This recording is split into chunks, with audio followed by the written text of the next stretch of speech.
May 12, 2011. It's Thursday morning in Cobb County, Georgia, a fast-growing community northwest of Atlanta that's home to more than 750,000 people. Cobb County is the third largest county in the state of Georgia. It's known for just being a serene, suburban-type community. It's a great place to live. People here like to say that Cobb County is close to Atlanta, but far away from the big city. You get the best of both worlds. Although plenty of people end up somewhere in between. At a little after 10 that morning, a Cobb County police cruiser pulls into a trailer park just south of Interstate 20.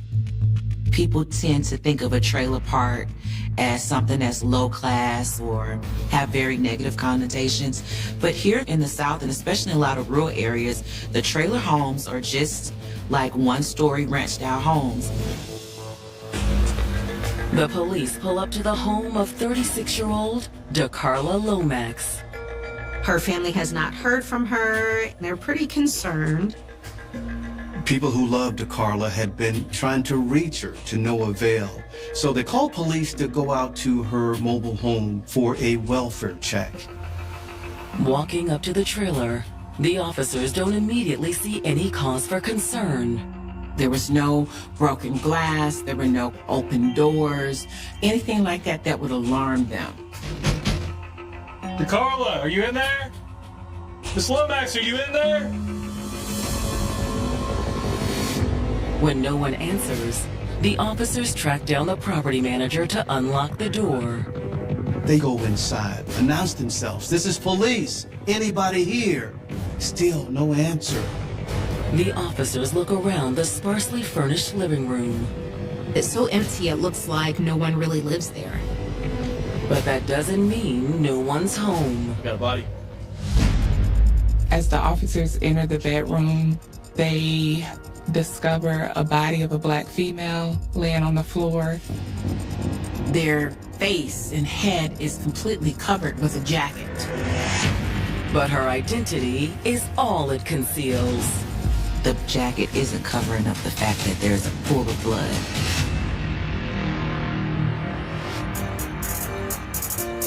DeCarla Lomax had come to Atlanta in 2006 from the small town of Abbeville, South Carolina. She was a hard worker, somebody who was always striving to better herself.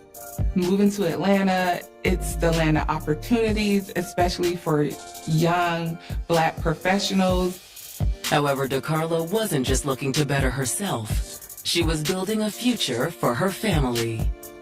She was a single mother of 3. By 2011, her 2 older children had already left home, but she was still raising her 16-year-old son.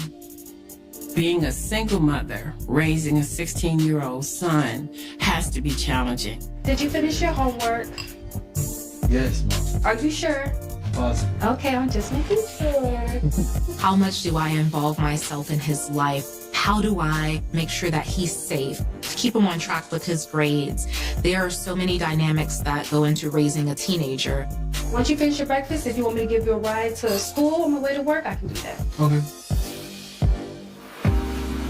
And DeCarla was doing it while working full-time as a certified nursing assistant.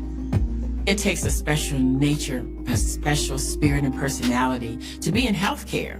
That is a person who really does have a compassionate heart. DeCarla was a caregiver at heart, a nurturer at heart. She dedicated her entire life to helping other people. DeCarla was also taking college classes to get her degree as a licensed practical nurse. She was always looking for opportunities to better herself, and there's much more money to be an LPN. Being able to work and go to school, that is a lot of responsibility, but that says a lot about her work ethic. Still, for all her success as a nurse and a mother, DeCarla felt something was missing in her life. It's natural progression to say, hey, I have my things in order. Let's see if I can get me a companion that I can share this with. She found that companion in Deron Williams. She found someone who not only she was attracted to, but someone who also loved her son. Got a really great care with it. Oh, thank you. It wasn't long before Deron moved in with DeCarla and her son. Things were moving fast. They quickly became a happy family. And by 2011, DeCarla's career was on the fast track too. DeCarla had recently graduated with her LPN. Once she got her certificate to be a LPN, the world of opportunities just opened up for her.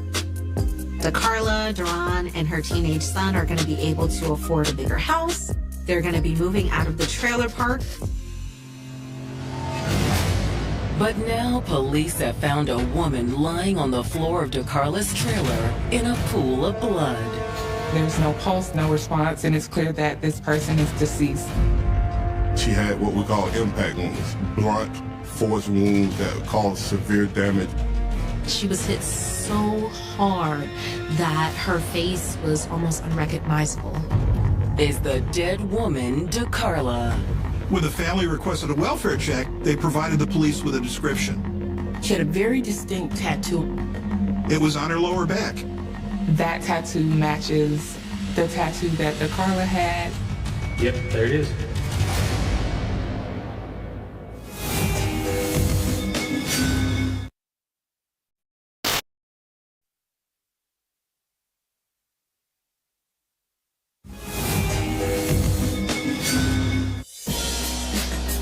Hardworking single mother DeCarla Lomax had come to Cobb County, Georgia to build a better life for herself and her teenage son.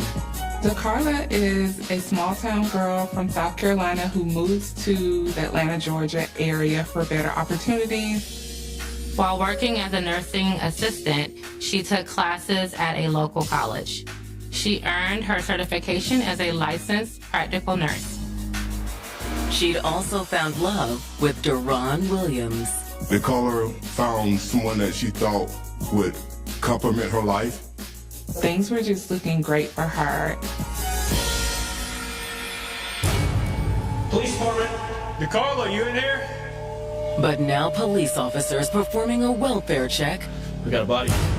have found a woman's dead body on DeCarla's bedroom floor. Go check for that tattoo.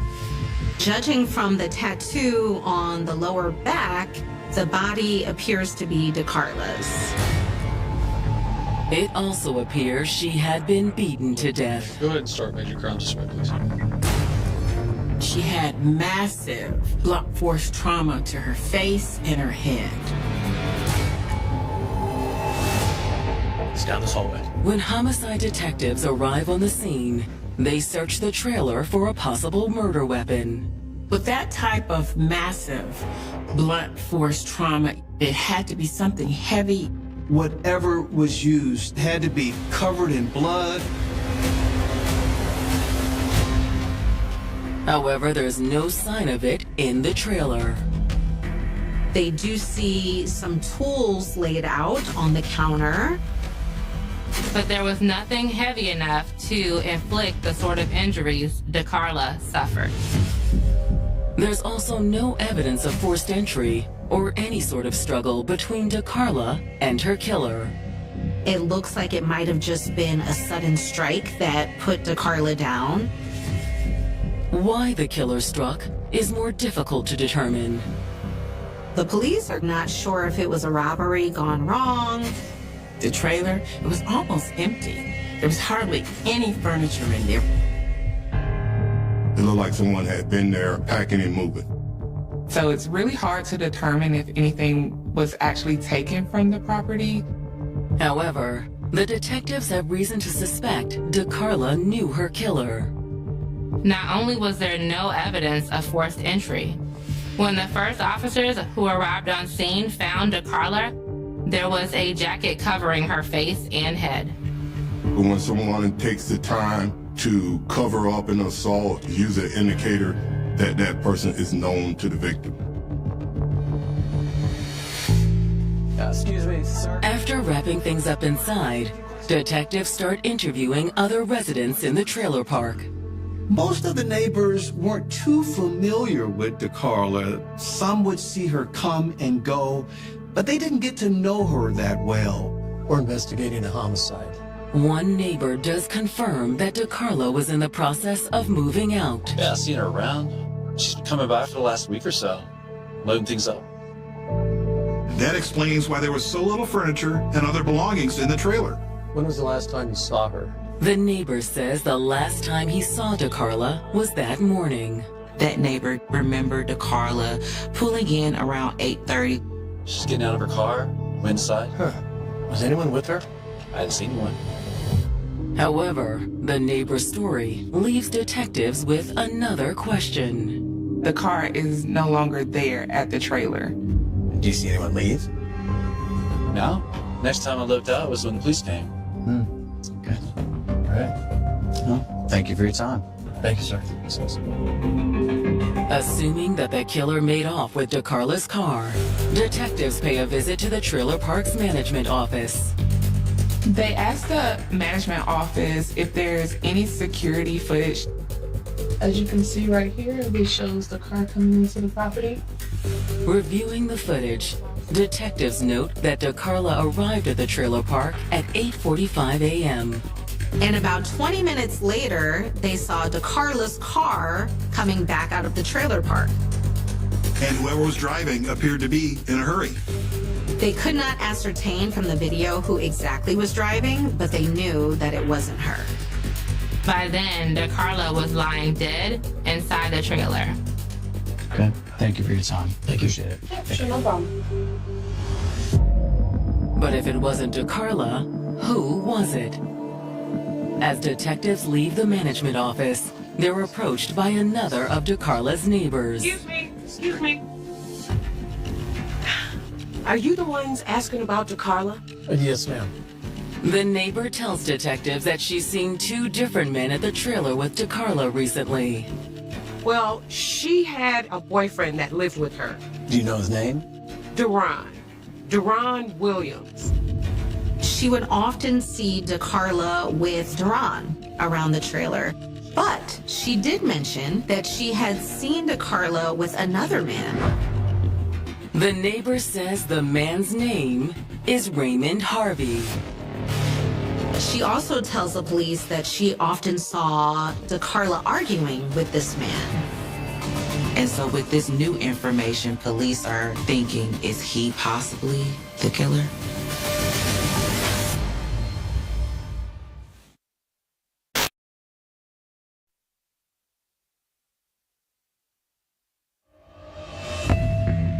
Detectives investigating the murder of DeCarla Lomax have just learned that the 36-year-old nurse had recently been seen with a man named Raymond Harvey.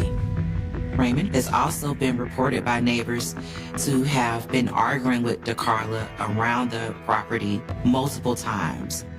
Officers are now thinking that one of these arguments turned violent.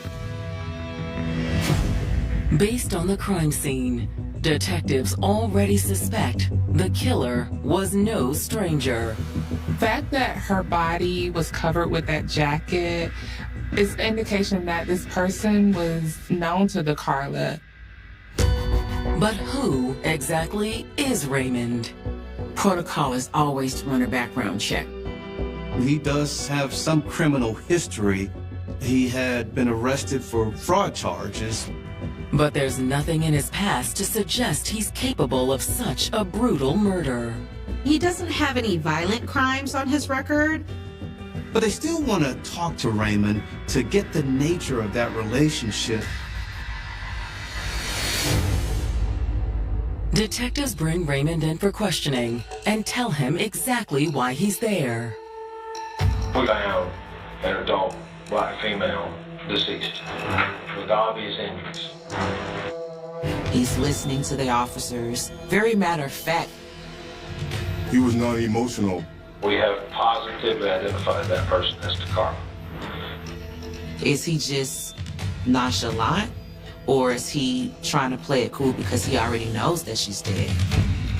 When detectives ask how he knows DeCarla, Raymond says that he's her boyfriend. He said that she had recently broken things off with her previous boyfriend, Deron Williams.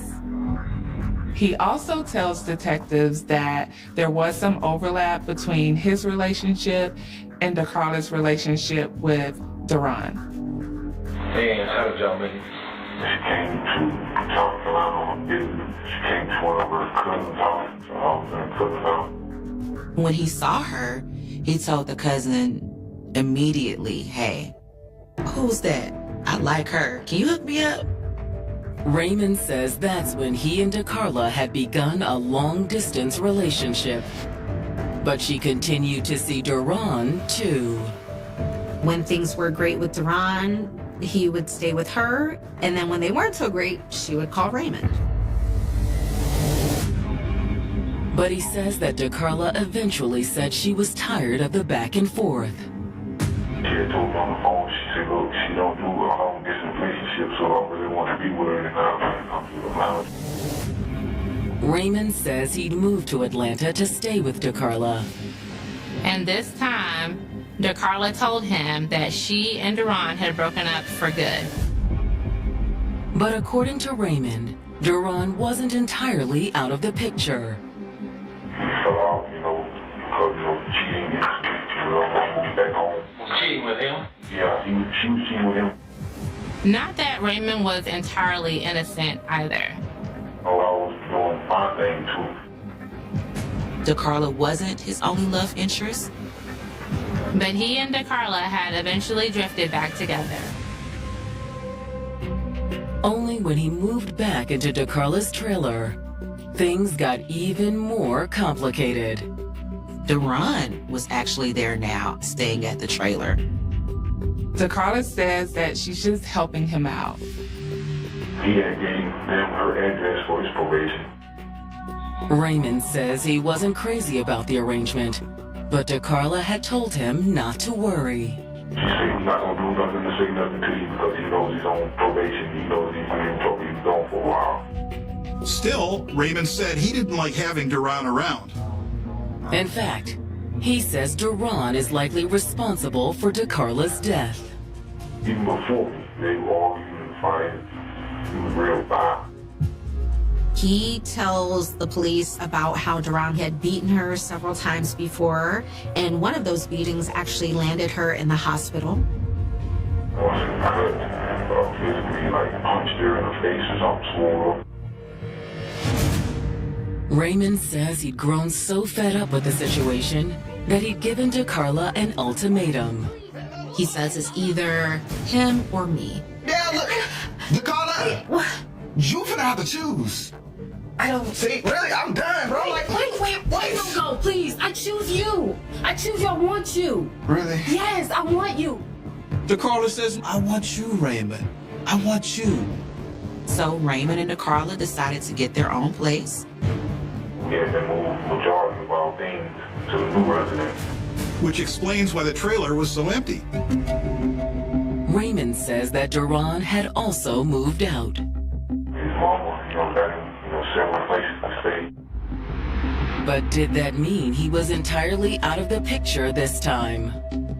DeCarla would often go back to the mobile home to pick up a few things. There were nights where DeCarla stayed overnight just from packing late. At least that's what she told Raymond. The detectives asked Raymond if DeCarla might have still been seeing Deron. Might have been up there, I don't know. Raymond said they had had a conversation about this very fact. But it's what he says next that makes detectives suspicious of Raymond. She said that he never did come, she don't have to,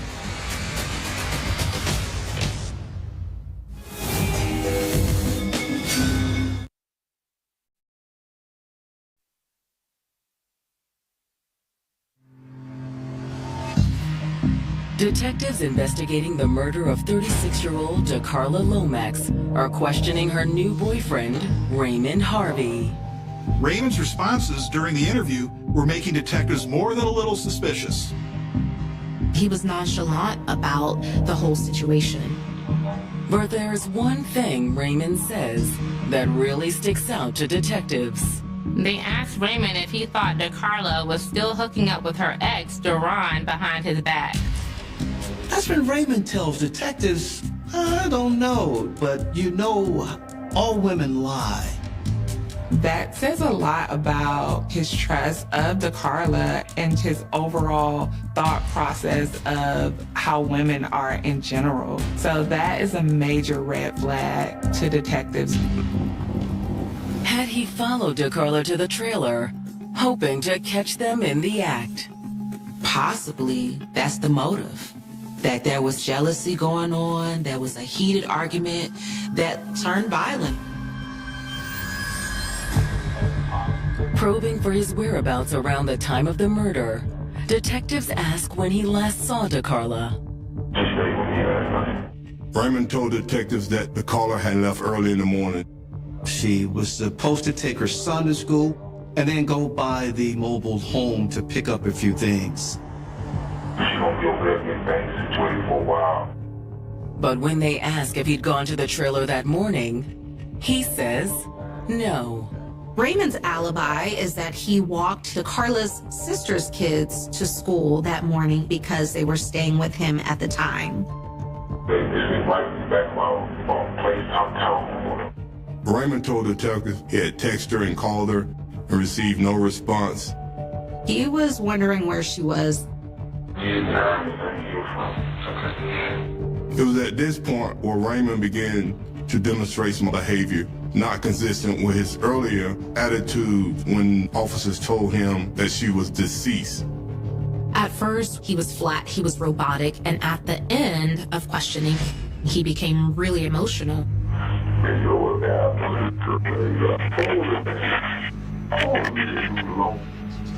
He starts breaking down.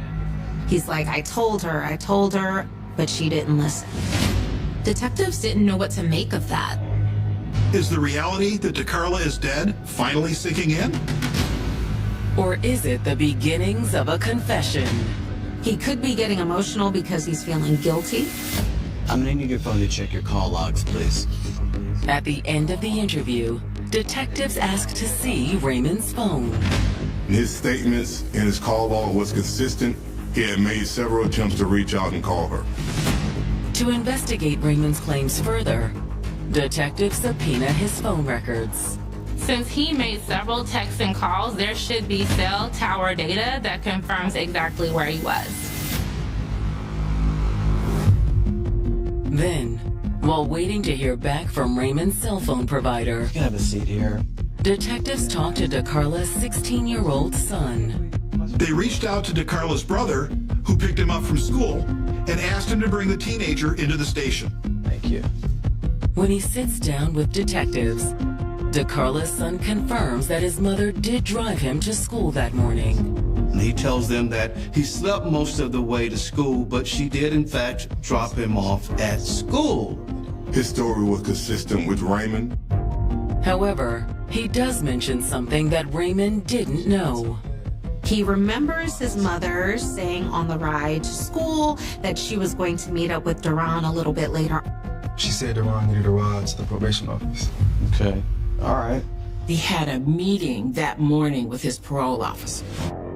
Considering how Raymond felt about Duran, it's no surprise that DeCarla did not tell him that she was meeting with Duran. Sir, can you come in, please? I'm gonna ask your uncle some questions. Can you get some? She also neglected to mention it to her brother. You can have a seat, please. Since DeCarla's brother was already at the station, detectives interviewed him too. Did she tell you anything about meeting up with him at school? DeCarla's brother is really surprised that DeCarla went to go see Duran without him. Well, if she knows she won't be around him, she usually brings me along with her because we already know how he is. According to DeCarla's brother, how Duran is dangerous. He tells the police that DeCarla and Duran had a very violent history, and they had made an agreement that anytime DeCarla was going to interact with Duran, that her brother needed to be there as well. He says they'd made the agreement after Duran put DeCarla in the hospital. Raymond had previously told detectives about Duran putting DeCarla in the hospital. but he hadn't known of any details. However, her brother does. DeCarla's brother actually witnessed the aftermath. I took her to the emergency room. She investigated, told me what happened. What Deron had done sounded awfully familiar to the detectives. Deron actually hit her in the head with a hammer.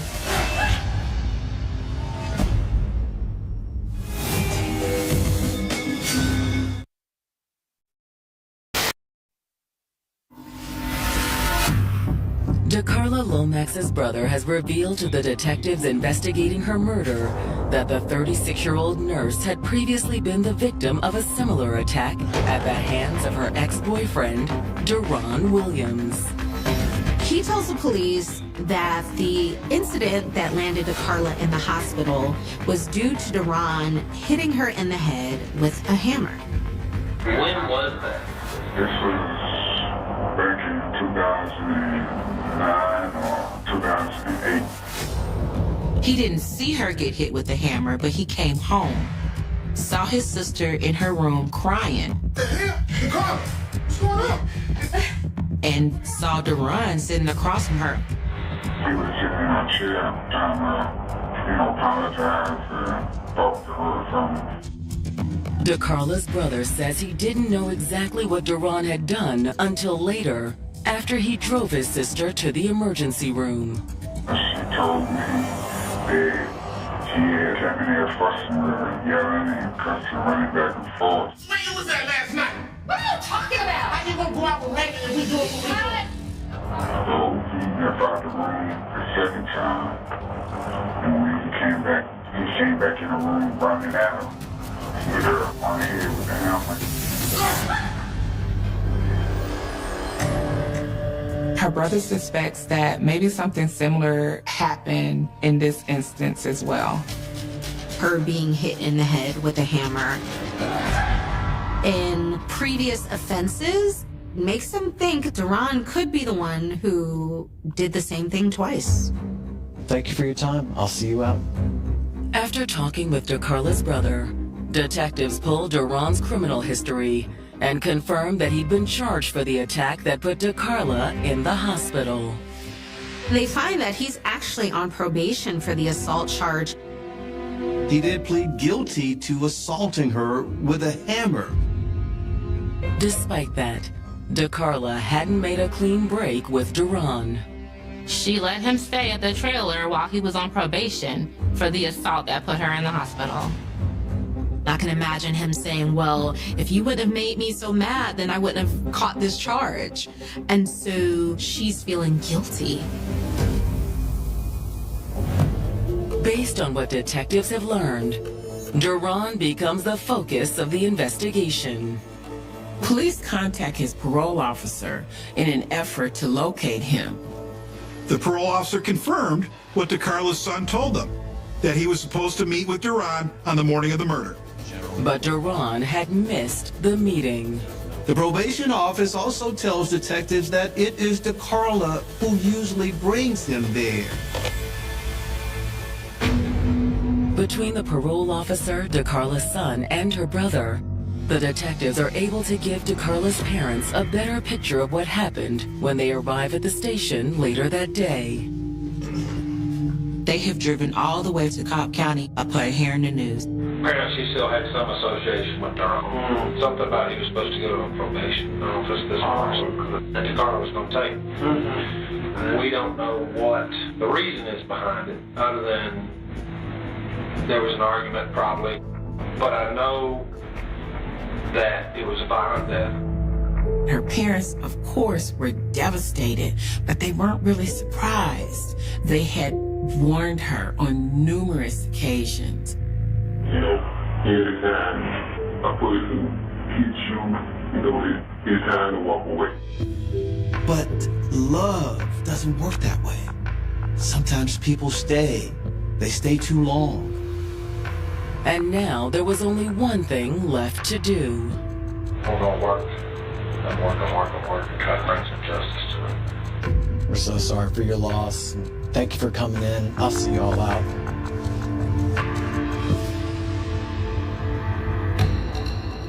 For the investigators, the path to justice starts with locating Deron Williams. They put out an all points bulletin for him to be located. Detectives also issue a be on the lookout alert for DeCarla's car. Based on surveillance video from the trailer park, detectives determined that Deron fled in DeCarla's car. The Bolo quickly gets results. Atlanta PD contacts the detectives to let them know that they've located DeCarla's car. It had been abandoned. The wheels were stolen and there was no sign of Deron. There was no indication a crime had occurred in the vehicle. They had no murder weapon.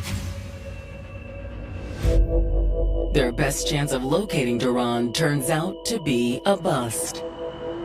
Detectives are preparing for a manhunt because they don't know where Deron is.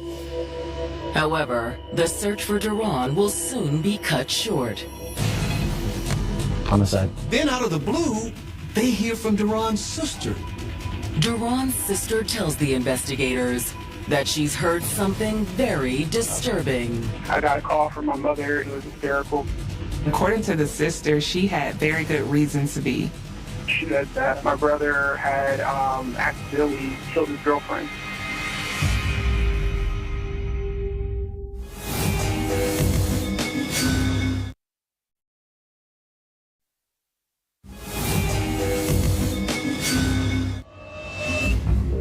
Deron Williams' sister has reached out to detectives investigating DeCarla Lomax's murder with some crucial information.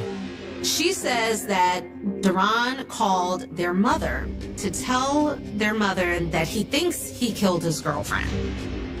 So I called his cell phone and he answered the phone. He was crying. He was hysterical. He says, I accidentally killed her. I killed her.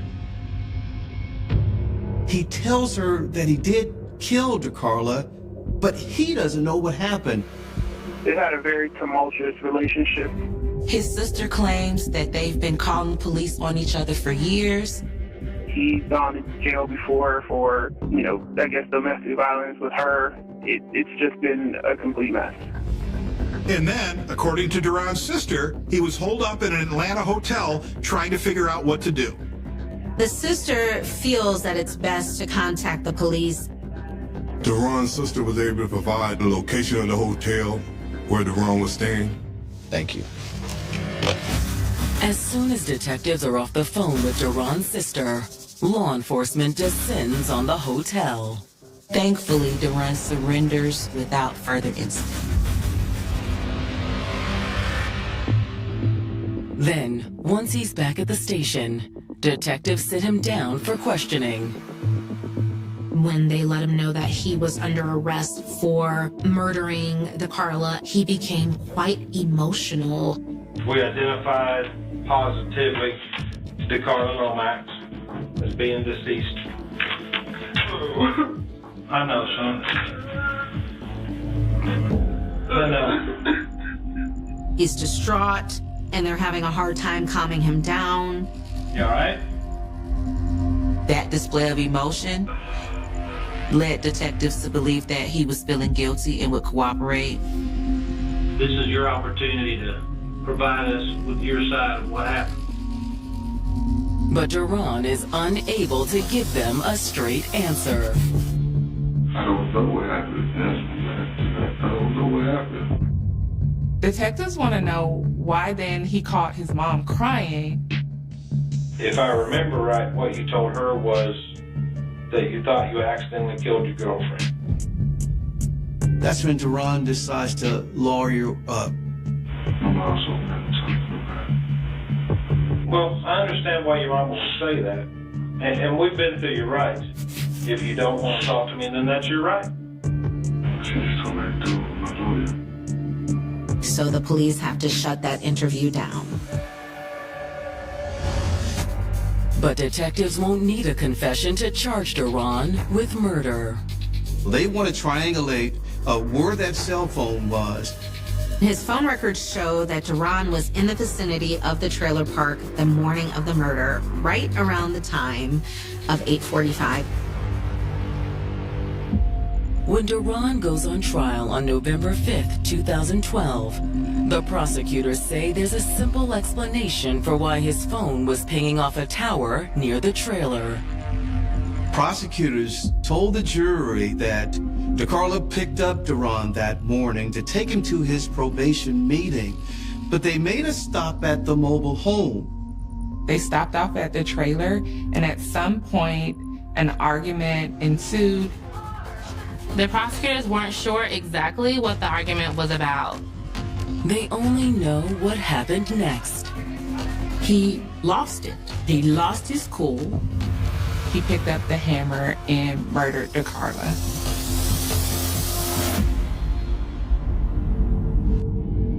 Because unlike the previous attack, he hit her more than once.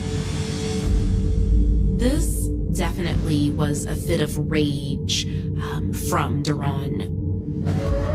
It wasn't until after multiple blows from the hammer that Duran realized DeCarlo was dead.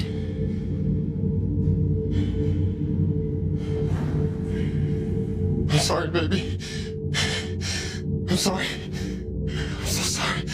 After the murder, he covered her face with a jacket. Then he got into DeCarlo's car and drove away, taking the hammer with him. Somewhere, he ditched that hammer. It was never found. When it's the defense's turn, Duran decides it's finally time to tell his side of the story. Duran takes the stand, which is something you hardly ever see murder defendants do. In his testimony, he doesn't deny much of what the prosecutors claim. He tells the jury that DeCarlo did, in fact, pick him up to take him to his probation meeting. They stopped at the trailer to do some last-minute packing, and in the process, they got into an argument. But Duran claims that DeCarlo started it. Duran said the argument started because DeCarlo accused him of texting another woman. Who is she? Just don't worry about it. Duran says he tried to explain, but DeCarlo wouldn't listen. He states that she actually came at him. Just stop. Who is she? It's nobody. He picked up the hammer to swing at her just to get her off of him. Who is she? It's nobody. He was defending himself.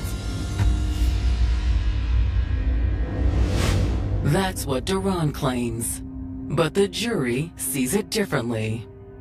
The jury sides with the prosecution and they find Duran guilty. He was sentenced to life with no possibility of parole.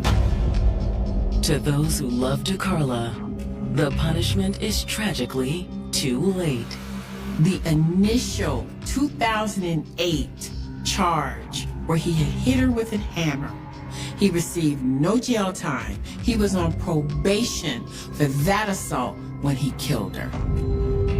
If Duran had been behind bars, DeCarlo would still be alive. Having DeCarlo taken away from this world in such a violent way was a huge loss. She was caring. She committed her life to taking care of others. And it may have been her commitment to helping Duran, even when she knew it was over between them, that cost her her life. For whatever reason, whether it was love or even misguided love, she allowed herself to stay in that relationship. And by the time she made the decision to get out of it, it was too late. Abuse is never okay. If you or someone you love is in an abusive relationship, there is help available. Call the Domestic Violence Hotline at 1-800-799. There are murders that begin with greed. Others begin with jealousy, revenge, or desperation. And then there are the rare tragedies that seem to grow quietly over decades, hidden beneath success, applause, and family photographs until one ordinary afternoon becomes the final chapter of a story that should never have ended in blood. On February 27, 1991, the quiet suburban neighborhood of Court Madera, California, looked almost painfully ordinary. The late afternoon carried the soft light that often settles over Marin County before sunset. Cars moved through the streets without urgency. Children rode bicycles along sidewalks. Neighbors tended gardens, walked their dogs, or prepared dinner, completely unaware that only a few houses away, two brothers were about to relive years of resentment inside a rented home. From the outside, nothing appeared unusual. No shattered windows. No desperate screams echoing through the neighborhood. No masked intruder slipping through the shadows. Just two brothers closing a front door behind them. For most families, that scene would have meant another difficult conversation, another attempt to repair old wounds. Arguments between siblings are common. Pride can flare. Voices can rise. Doors can slam. Then everyone goes home. But this family was different. These brothers had spent nearly 3 decades building an empire together. They had transformed themselves from ambitious young entrepreneurs into controversial celebrities known throughout California. Their names had become inseparable from one another. Newspapers rarely mentioned one without the other. Television interviews introduced them as partners. Business records carried both signatures. Their fortunes had risen together. Yet somewhere beneath the wealth, beneath the headlines, beneath the image of unstoppable success, something had begun to rot. Resentment rarely arrives all at once. It settles slowly. A slight overlooked during a meeting. A disagreement over money. A feeling that one brother receives more praise than the other. A business decision that quietly shifts the balance of power. One victory. One humiliation. One insult that is never forgiven. Years pass. Nothing is said. Everything is remembered. By the beginning of 1991, the Mitchell brothers no longer looked like partners standing shoulder to shoulder.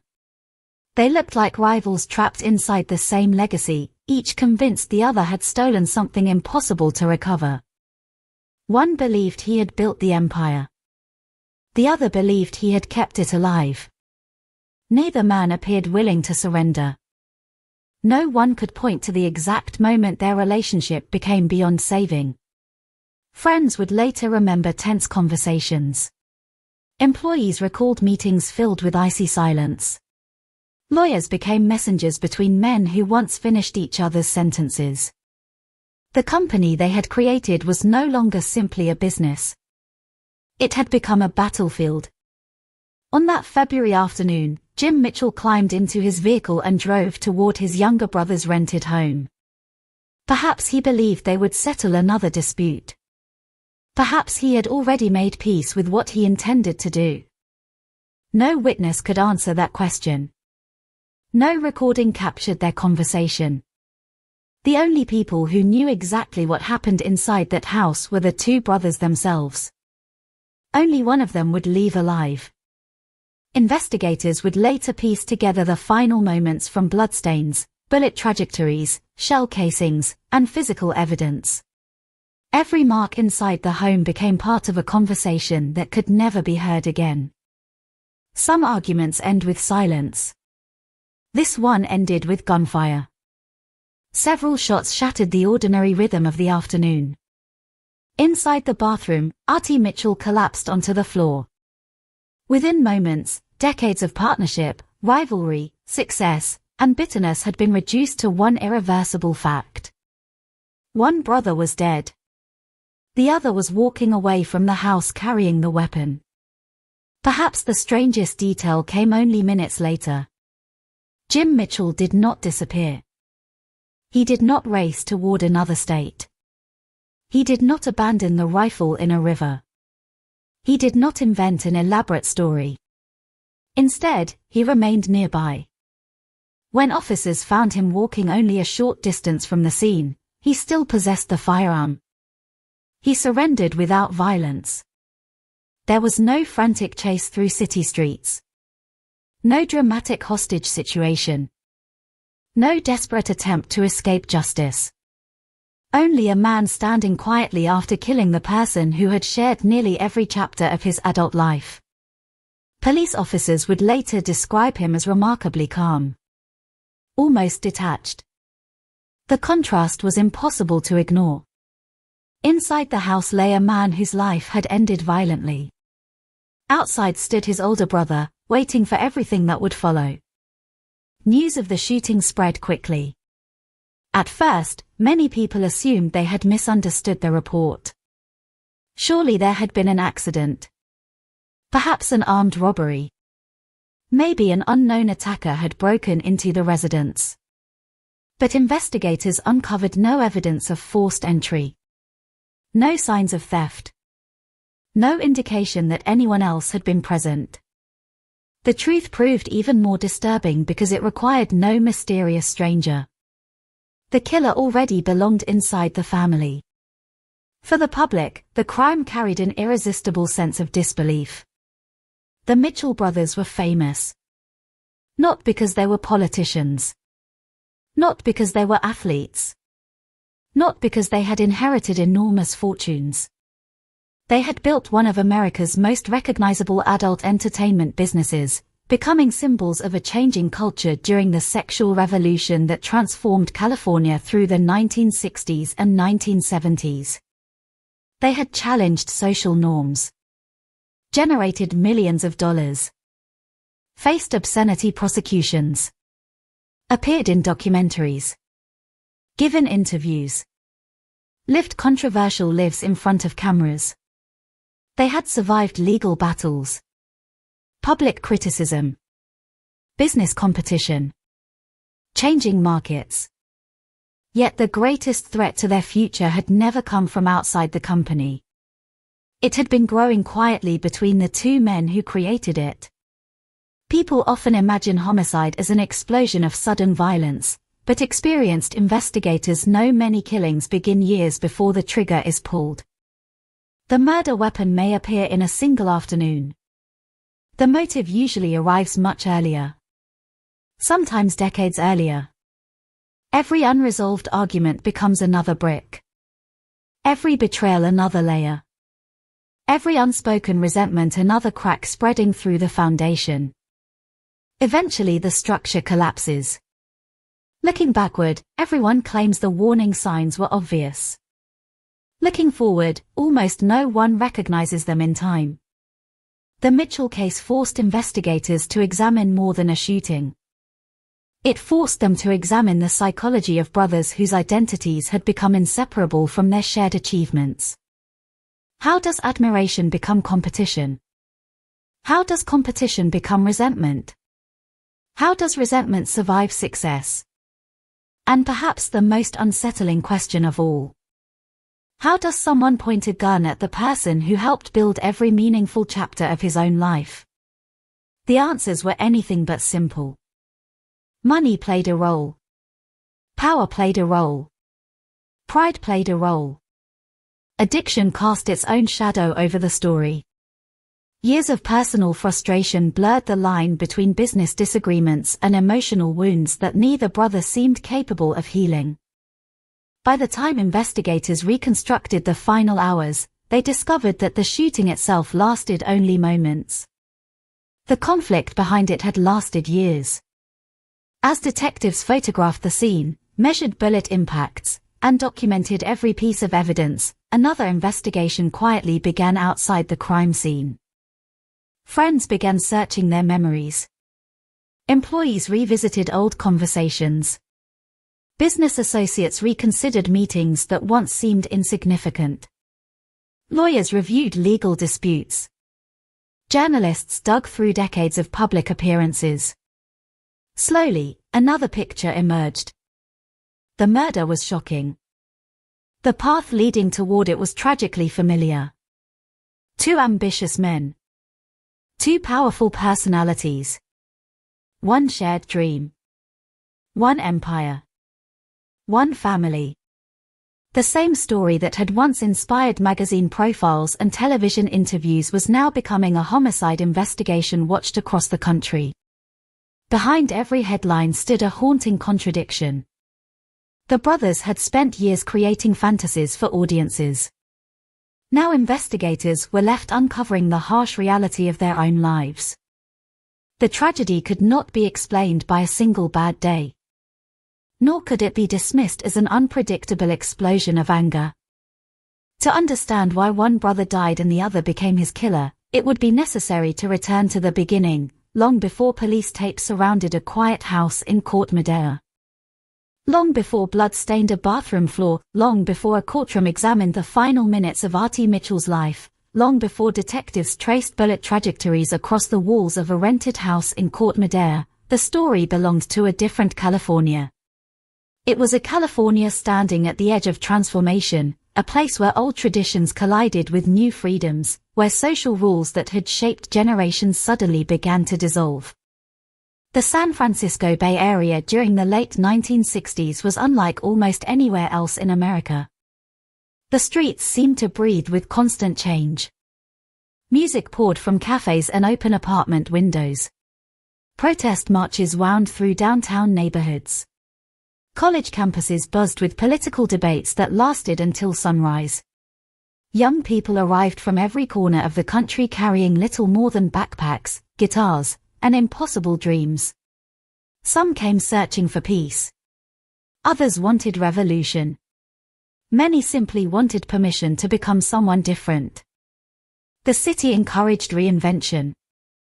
In San Francisco, yesterday's rules often felt irrelevant by tomorrow morning. The summer of love had left its mark on the city, not only in fashion and music but in attitudes toward authority, sexuality, and personal freedom. Conversations that would have been whispered elsewhere unfolded openly in restaurants, bookstores, and parks. The cultural boundaries separating the acceptable from the scandalous became increasingly blurred. It was within this atmosphere that opportunities emerged for people willing to take enormous risks. Among those willing to gamble were two brothers from California whose ambitions stretched far beyond ordinary business. Jim Mitchell, the older brother, possessed the kind of confidence that could fill a room before he even spoke. Friends often described him as forceful, restless, and convinced that obstacles existed merely to be pushed aside. He enjoyed being the one making decisions, directing conversations, and controlling outcomes. There was an undeniable energy about him, the sort of personality capable of inspiring others while exhausting them at the same time. Artie Mitchell, 2 years younger, projected a different presence. Where Jim often led with intensity, Artie frequently relied on charm. He smiled more easily. He listened longer. He seemed comfortable allowing others to believe they had reached their own conclusions, even when he had quietly guided the conversation from the beginning. The differences between them initially appeared to complement one another. Jim could force open doors. Artie could persuade people to walk through them. Together, they represented a combination that many successful partnerships share, one driven by relentless ambition, the other by careful relationships. Neither brother could have predicted how those very differences would someday become sources of bitterness. During the early years, success arrived faster than either man expected. The adult entertainment industry remained controversial, but controversy often created attention, and attention generated money. The Mitchell brothers understood something that many competitors overlooked.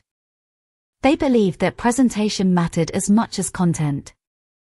Instead of hiding in the shadows, they embraced publicity. Instead of acting ashamed of their business, they defended it. Television interviews, magazine features, and public appearances transformed them into recognizable figures well beyond the industry itself. Their confidence unsettled critics. It fascinated supporters. Most importantly, it attracted customers.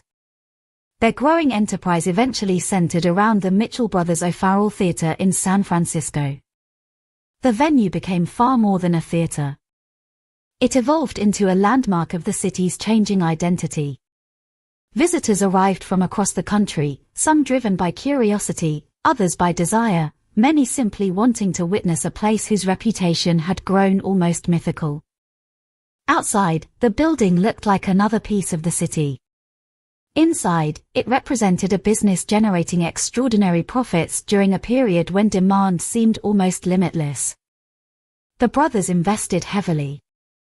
They embraced larger productions, higher budgets, more sophisticated marketing. They approached filmmaking with an entrepreneurial mindset rather than treating it as an underground operation. That decision separated them from many competitors. Money flowed steadily. The company expanded. Employees were hired. Lawyers, accountants, technicians, performers, editors, projectionists, security staff, and managers all became part of the growing organization. As the business grew, so did the responsibilities. Success rarely simplifies life. It usually complicates it. Every new employee required management. Every profitable project demanded another.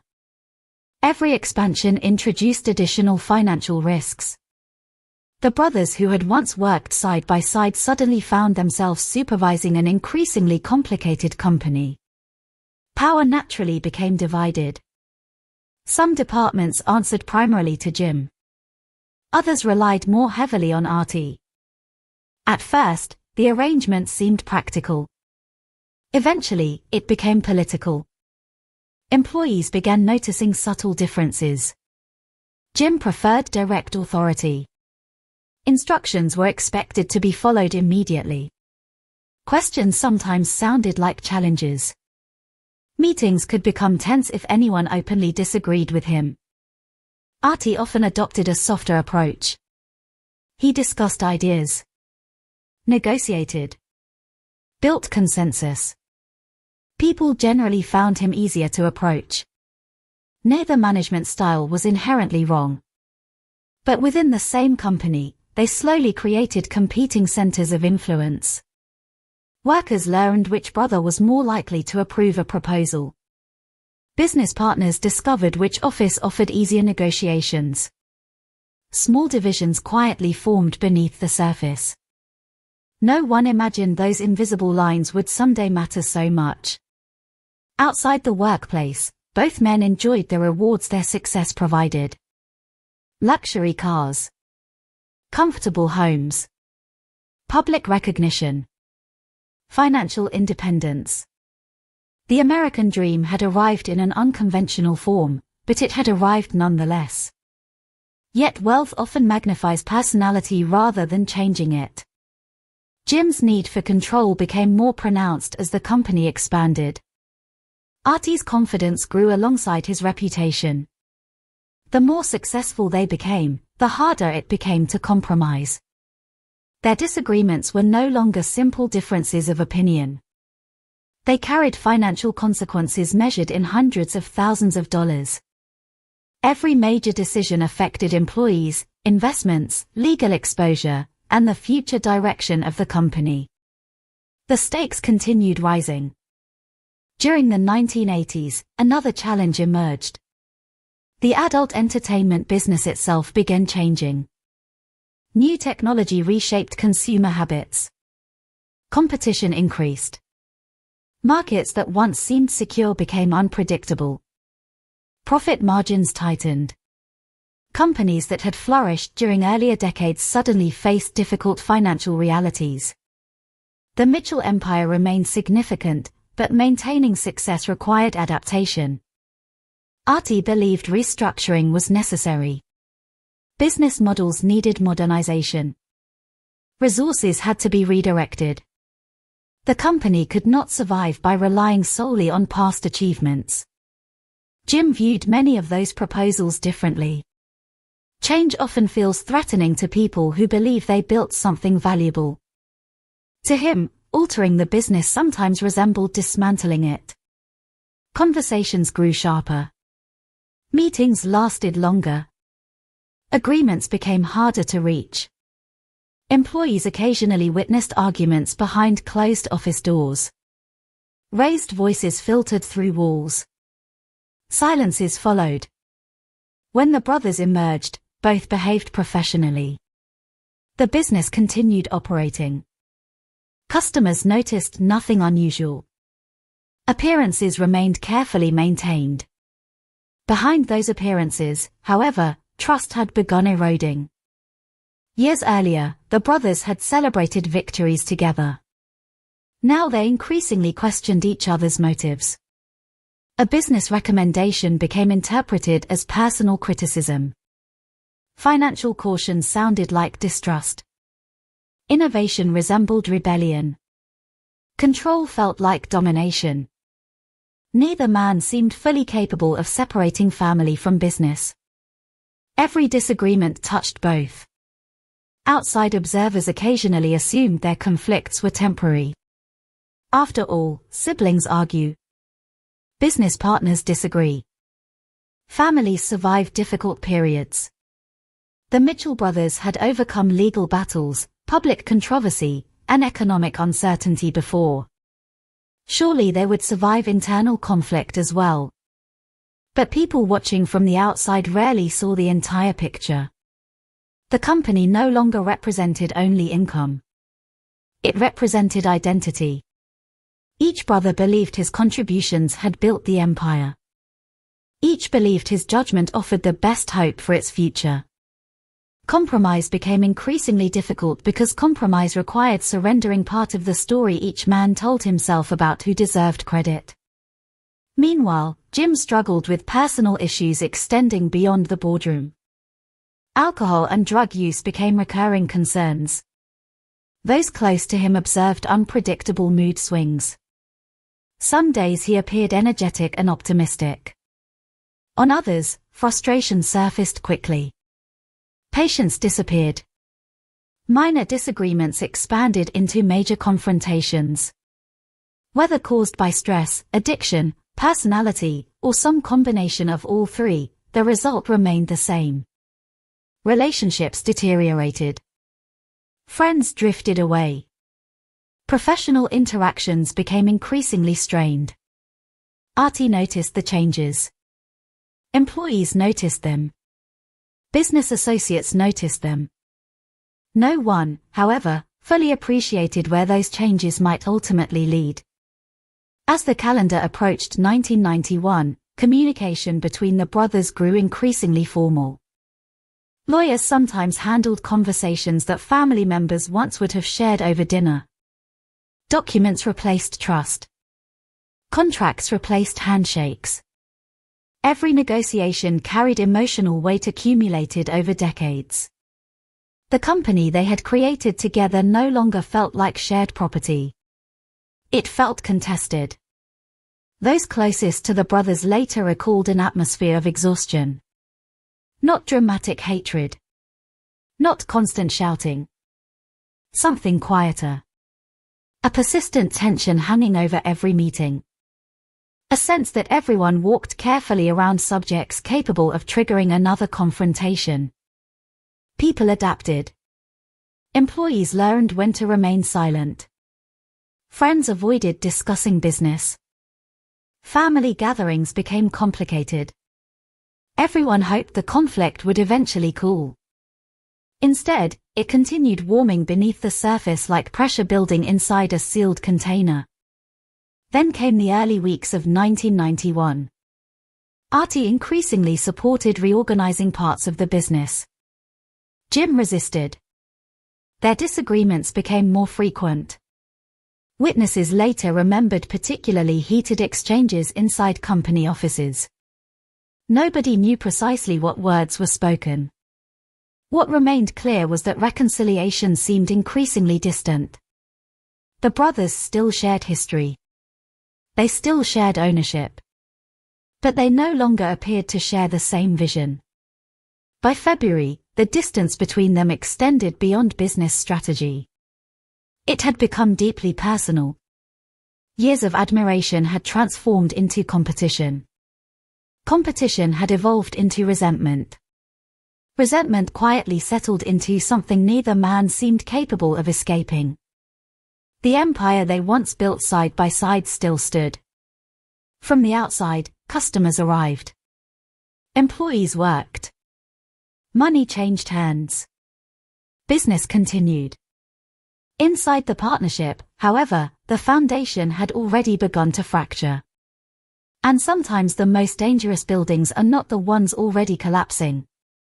They are the ones that still appear perfectly intact moments before they fall. To understand why the events of February 27, 1991 shocked so many people, it is necessary to look beyond the headlines and the controversy that surrounded the Mitchell name. It is easy to reduce R.T. Mitchell to a newspaper description, a successful businessman, an adult film producer, or simply the victim of a notorious homicide. But every victim is more than the worst day of their life. Before he became evidence in a murder investigation, R.T. Mitchell was a younger brother. He was a businessman, a risk-taker, a man who spent decades helping build an empire that many believed could never exist openly in America. He lived inside a world that generated strong opinions, but the people who knew him personally often described someone far more complicated than the public image suggested. For years, R.T. had lived in the shadow of his older brother. Jim was louder, more aggressive, more willing to dominate every room he entered. As children and young adults, those differences did not necessarily create conflict. In many ways, they made the brothers stronger as a team. Jim charged forward. R.T. adjusted the course. Jim demanded attention. R.T. earned trust. They balanced one another. Employees who had worked alongside both brothers often noticed that R.T. approached people differently. He remembered names. He asked questions before giving instructions. He could spend an hour discussing business without making the conversation feel like a negotiation. He understood something that many successful entrepreneurs eventually learn. Companies are built with money. They survive because of relationships. Within the Mitchell organization, performers, editors, technicians, accountants, security staff, and office employees frequently found R.T. easier to approach. When problems emerged, many quietly preferred bringing them to him first. That did not mean he lacked ambition. Far from it. R.T. believed in growth. He believed businesses had to evolve or risk disappearing. He paid attention to changing markets, emerging technology, and consumer behavior. While many competitors remained comfortable repeating past successes, R.T. increasingly spoke about preparing for the future. His thinking reflected a practical reality. The industry that had once produced extraordinary profits was changing. The explosion of home video had reshaped distribution. Competition had multiplied. Profit margins narrowed. Customers had more choices than ever before. Standing still no longer guaranteed survival. To R.T., adaptation was not betrayal. It was necessity. Unfortunately, not everyone shared that perspective.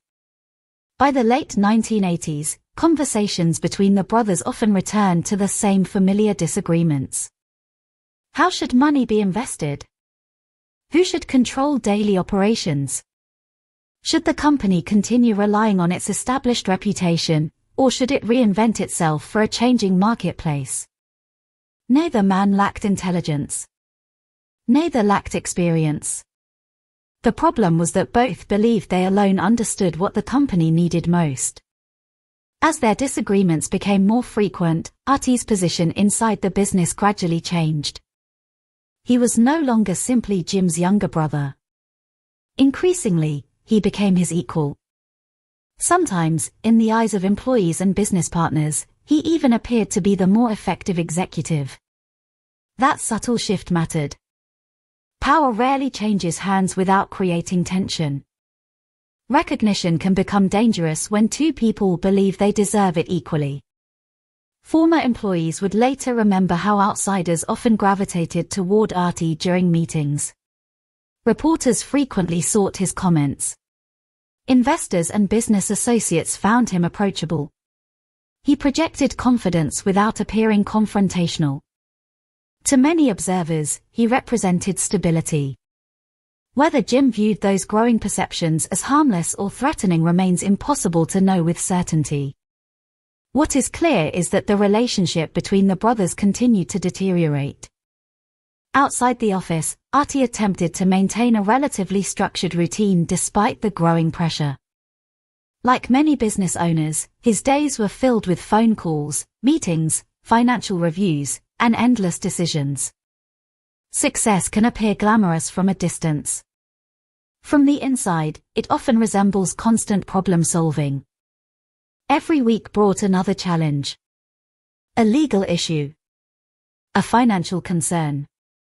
A staffing decision. A production schedule. A contract requiring negotiation.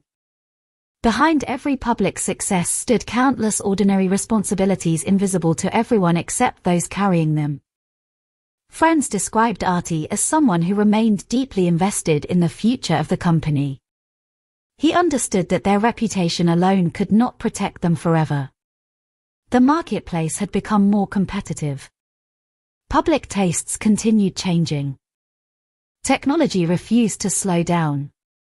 Businesses unwilling to adapt often disappeared. Artie had no intention of allowing that to happen. His proposals increasingly focused on restructuring operations and modernizing the organization.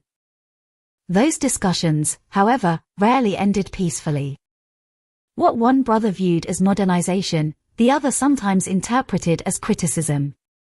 What one considered progress, the other perceived as surrender. Every meeting carried emotional baggage accumulated over decades. Even ordinary business decisions became personal. There were moments when those close to the brothers wondered whether separating professionally might save their relationship as siblings. Perhaps dividing ownership. Perhaps selling parts of the company. Perhaps walking away before the disagreements became irreversible. But businesses are rarely just businesses when families build them together. The Mitchell empire represented years of sacrifice. Late nights. Shared victories. Legal battles survived. Public criticism endured. Walking away meant abandoning part of themselves. Neither brother seemed capable of doing that. Artie's confidence remained intact, yet people around him began noticing how exhausting the conflict had become. Arguments no longer surprised anyone. They expected them. Employees sometimes sensed tension before meetings even began. Lawyers became increasingly involved in disputes that once might have been settled with a conversation. Communication grew colder. More formal. Less forgiving. The easy familiarity that once defined the brothers gradually disappeared. Still, despite everything, there remained history between them. Decades cannot simply be erased. Every disagreement existed alongside childhood memories, early struggles, shared dreams, and extraordinary achievements. That complexity makes family conflict uniquely painful. Enemies are easy to understand. Brothers are not. As February 1991 approached, Artie continued advocating for changes inside the business. He believed the company needed a new direction. Whether those changes would ultimately have succeeded is impossible to know. History never reveals the futures that never happened. Instead, history records only what did. During those final weeks, several people observed increasingly heated disagreements between the brothers. Some described raised voices. Others recalled long periods of silence afterward. No one appears to have believed violence was inevitable. Business partnerships fail every day without ending in murder. Sibling rivalries last lifetimes without anyone reaching for a weapon. That assumption, that tomorrow will resemble yesterday, often prevents people from recognizing genuine danger. Artie himself appears to have continued communicating with Jim despite their deteriorating relationship. That fact alone suggests something important. Whatever frustrations existed between them, there remained enough familiarity for another meeting. Another conversation. Another attempt, perhaps, to resolve yet another dispute. The afternoon of February 27th began like countless other workdays. Nothing about the weather suggested history was waiting. Nothing about the streets hinted that detectives would soon flood the neighborhood. Somewhere during that day, arrangements were made for the brothers to meet at Artie's rented home in Court Madera. Whether the meeting had been planned well in advance or organized more recently has never been fully established. What is known is that Jim arrived at the residence. The brothers entered the house together. The front door closed behind them. Inside those walls existed decades of shared history. No cameras recorded what followed.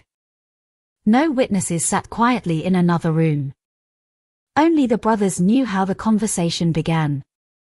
Perhaps they discussed money. Perhaps ownership. Perhaps the future of the company. Perhaps old grievances resurfaced once again. Investigators would later determine that alcohol had likely been consumed during the meeting, adding another unpredictable element to an already volatile relationship. Alcohol has a way of lowering the barriers people spend years constructing. Thoughts normally left unspoken suddenly become impossible to suppress. Old resentments gain fresh energy. Carefully controlled emotions escape. What began as conversation gradually transformed into confrontation. Exactly who raised their voice first will never be known. Exactly what words crossed the room disappeared with Artie forever. The evidence left behind could explain how the shooting occurred. It could never fully explain why the final argument reached the point where one brother armed himself against the other. The confrontation moved through the house. At some point, Jim produced a semi-automatic rifle he had brought with him. That detail alone suggested the meeting carried a level of danger impossible to ignore. Moments later, multiple shots echoed inside the residence. Artie was struck by gunfire. He collapsed inside the bathroom. The wounds proved catastrophic. Medical evidence later showed that he died almost immediately from multiple gunshot injuries. There was no opportunity for final words. No desperate phone call. No chance to explain what had happened. The man who had spent decades building a business, navigating controversy, and planning for the future lost everything within seconds. His life ended not at the hands of a stranger hiding in darkness, but at the hands of the person who had shared nearly every defining chapter of his professional life. When investigators later entered the home, they found no evidence of forced entry. No signs of robbery. No hidden intruder. Only shell casings scattered across the scene, blood marking the bathroom floor, and physical evidence pointing toward a single conclusion.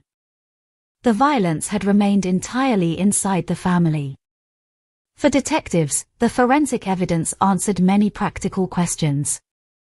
For everyone else, it created emotional ones. How could two brothers who had achieved so much together arrive at such a devastating ending? How many opportunities for reconciliation had disappeared over the years? At what point had disagreement become hatred?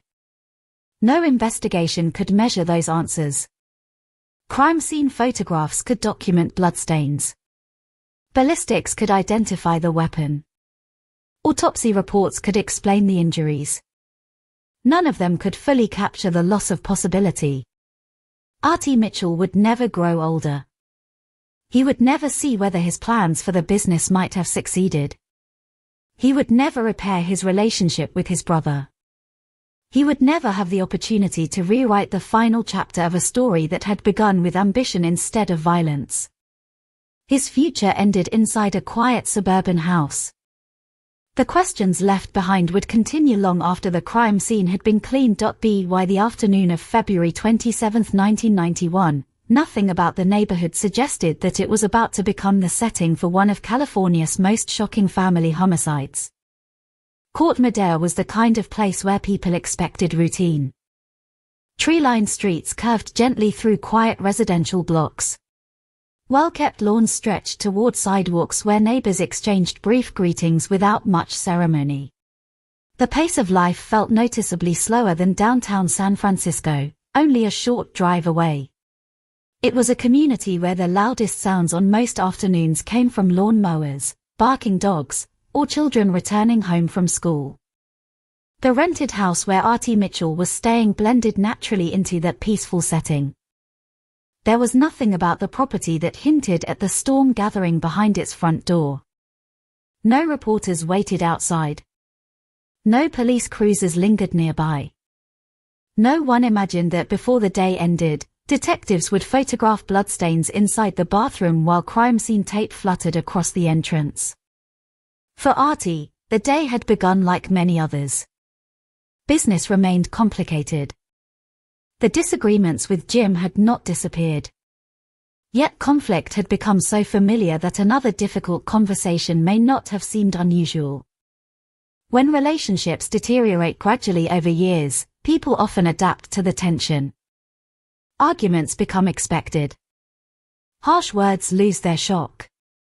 Promises to never speak again quietly dissolve into another meeting a week later. The brothers had reached that point. They were no longer close. But they were not strangers either. Too much history connected them. Sometime that afternoon, Jim Mitchell drove toward the house. The drive itself lasted only a short time. Whether he spent those minutes rehearsing what he intended to say, replaying old arguments inside his mind, or simply driving in silence is something no one can ever know. The windshield framed familiar California roads. Traffic moved normally. Drivers in neighboring vehicles had no reason to pay attention. To them, Jim was simply another man heading toward another destination. Nothing more. Yet inside his vehicle rested an object that would change everything. Investigators later established that Jim had brought a semi-automatic rifle with him. That fact would become one of the most disturbing elements of the case. People continue debating whether the weapon indicated planning or whether it reflected a man who routinely kept firearms nearby. Whatever the intention, one undeniable reality remained. The rifle traveled with him to his brother's home. When Jim arrived, there was no dramatic confrontation outside. No witnesses reported shouting on the front lawn. No neighbors described physical violence at the doorway. The meeting began quietly. Artie allowed his brother inside. The front door closed. The outside world disappeared. Within those walls existed decades of shared memories. Childhood experiences.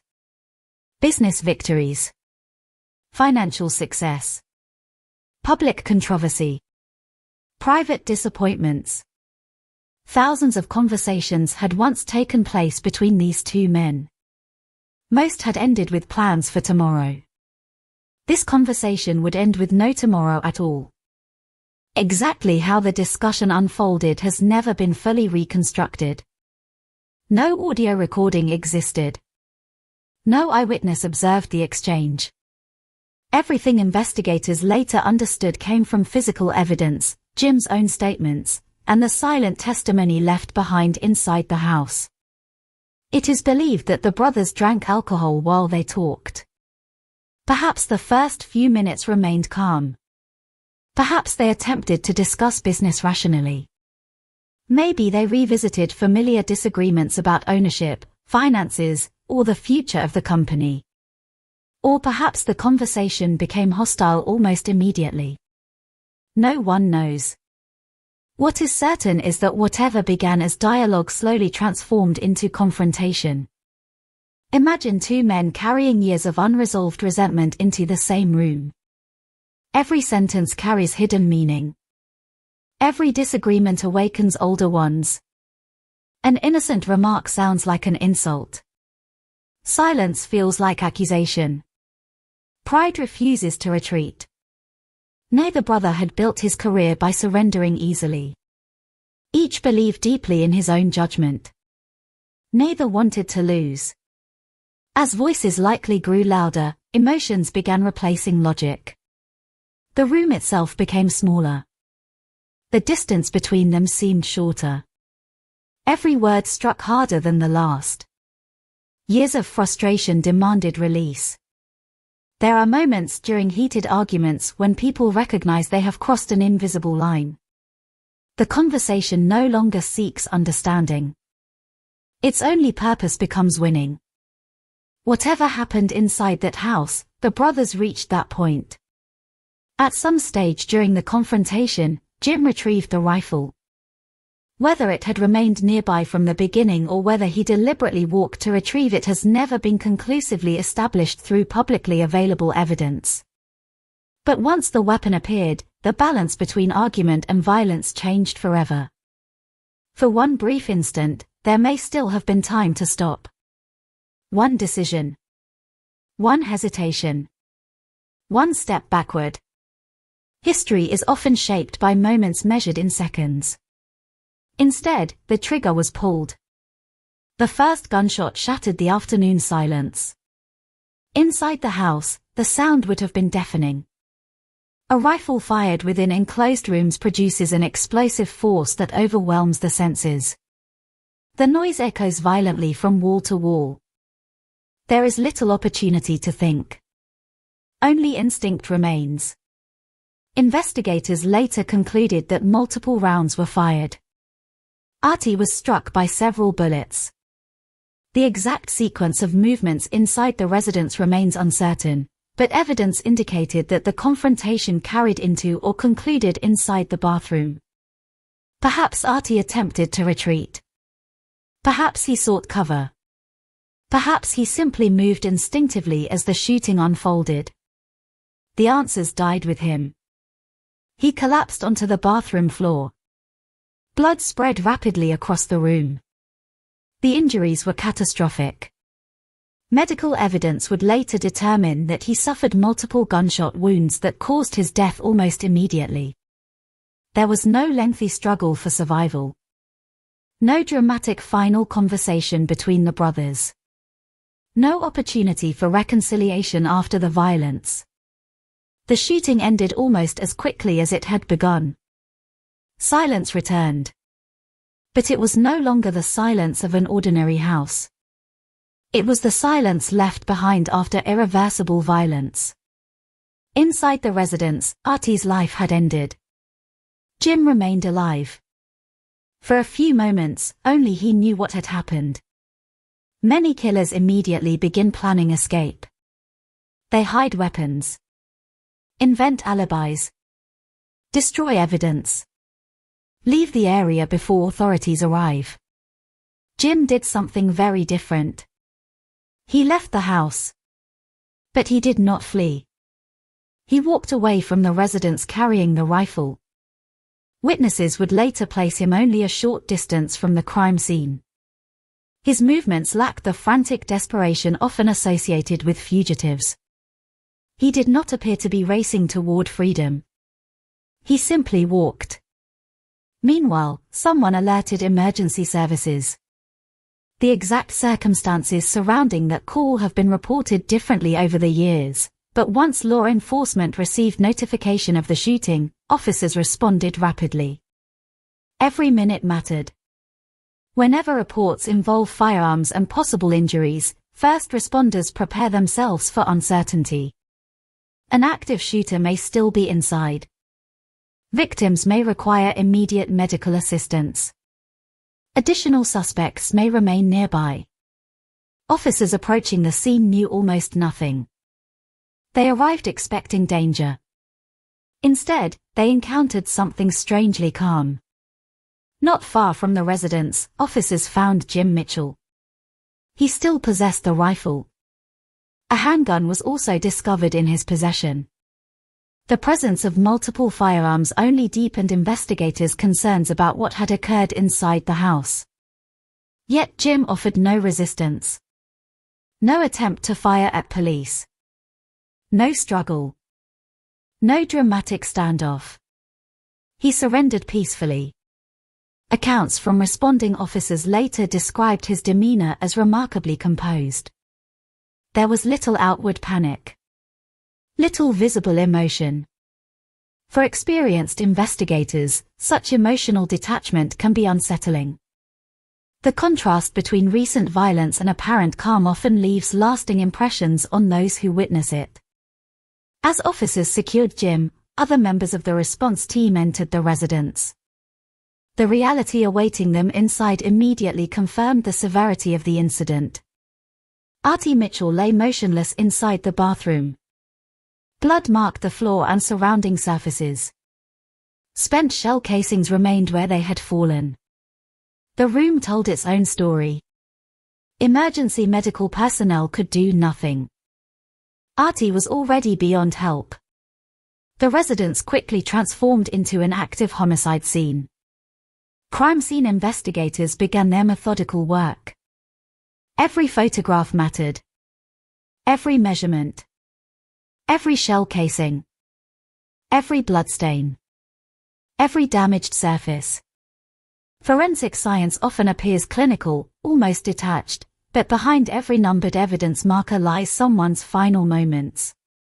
Investigators documented the position of the body before anything was moved. Bullet impacts were carefully examined. The trajectory of each shot helped reconstruct the sequence of events. Blood pattern analysis revealed movement during the shooting. The evidence consistently pointed toward a confrontation involving only the two brothers.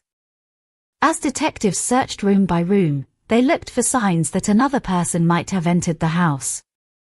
Forced entry. Broken locks. Disturbed windows. Missing valuables. Anything suggesting robbery or outside involvement. They found none. The front door showed no evidence of being forced open. Valuable property remained untouched. Nothing indicated that an unknown assailant had entered the residence. The physical evidence aligned with what officers had already encountered outside. This was not an invasion. It was not a burglary gone wrong.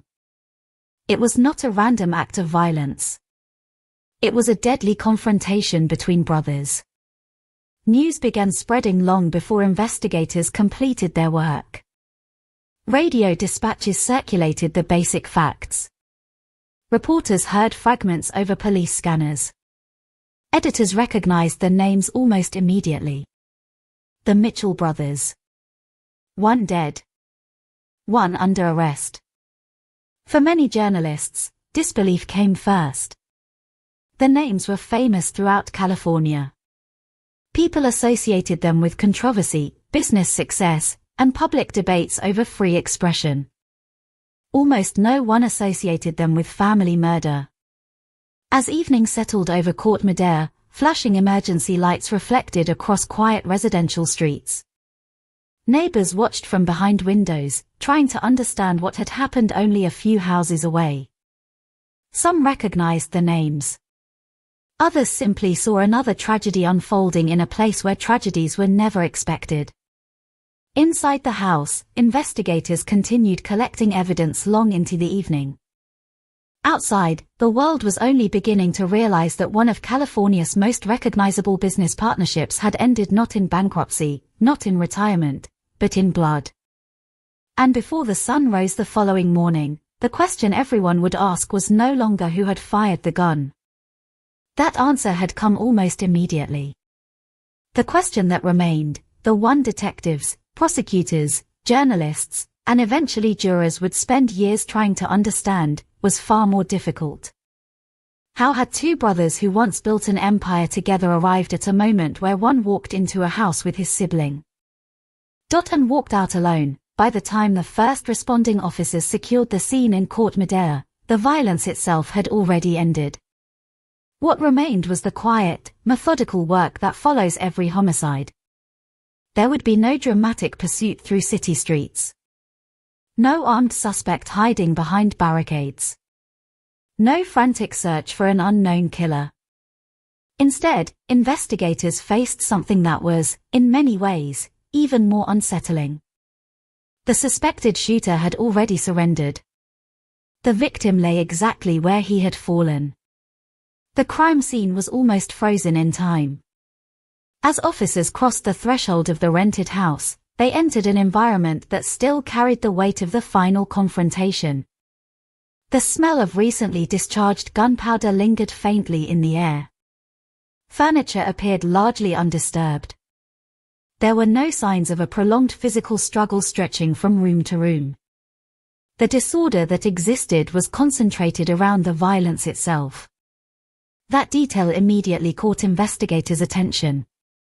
Experienced homicide detectives often arrive at scenes where chaos dominates every room.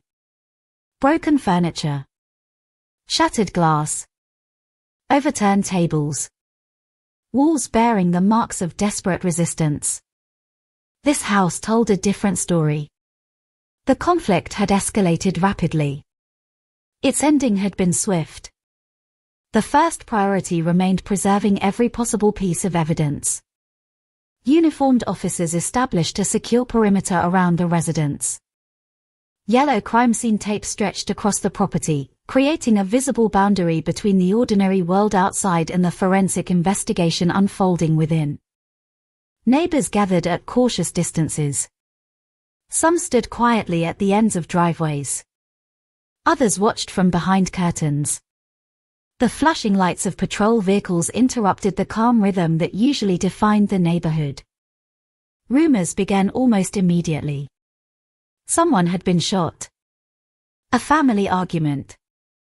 A famous businessman. No one outside the police line yet understood the full story.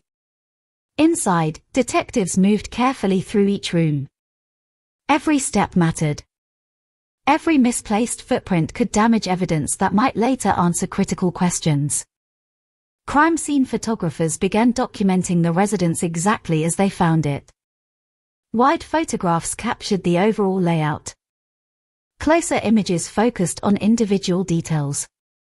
Doorways, hallways, furniture, spent cartridge cases, bloodstains. Nothing was considered too insignificant to record. The camera became an impartial witness, preserving details that memory alone could never guarantee. Eventually, investigators reached the bathroom. There, the reality of the shooting confronted them with unmistakable clarity. Artie Mitchell lay motionless on the floor. The position of his body reflected the suddenness of the attack. Nearby, blood had pooled across portions of the bathroom floor, its dark color standing in sharp contrast to the ordinary surroundings. The room had become the final destination of a relationship that had lasted decades. Medical personnel had already confirmed there was nothing they could do. Now the responsibility belonged entirely to forensic investigators. The body could not be moved immediately. Every angle, every wound, every nearby object had to be documented before the scene changed in any way. A homicide investigation often resembles assembling a puzzle whose pieces cannot be replaced once disturbed. Detectives worked patiently. The shell casings scattered throughout portions of the residence became some of the earliest and most important pieces of evidence. Each casing was carefully photographed where it rested before being collected individually. Their locations would later assist firearms experts in reconstructing the sequence of shots. Ballistics specialists understand that shell casings tell stories. Their placement can reveal where a shooter stood, how they moved, whether multiple weapons were fired, whether evidence had been altered. In this case, the casings consistently pointed toward one firearm. The semi-automatic rifle recovered from Jim Mitchell. Investigators also began examining bullet impacts. Walls, door frames, bathroom surfaces. Each damaged area received careful attention. Thin measuring strings would later help determine projectile paths. By tracing the direction each bullet traveled, detectives hoped to understand the positions of both brothers during the final moments. Every impact represented a fraction of a second. Together, they reconstructed a sequence no living witness could fully describe. Blood evidence provided another layer of information.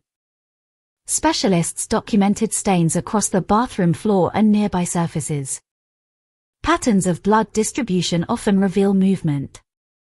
They may indicate whether a victim remained standing after being wounded, whether they attempted to retreat, whether additional shots followed after collapse. Investigators interpreted these patterns cautiously, allowing science rather than speculation to guide their conclusions. The evidence suggested that Artie had sustained multiple gunshot wounds during the confrontation. The injuries proved rapidly fatal. There was little indication of prolonged survival following the shooting. As the forensic team continued documenting physical evidence, another group of investigators searched for signs that someone else might have entered the residence. Every homicide begins with possibilities. Even when a suspect has already been identified, detectives must eliminate alternative explanations through evidence rather than assumption. Doors were examined. Locks inspected. Windows checked carefully. Nothing suggested forced entry. No broken glass.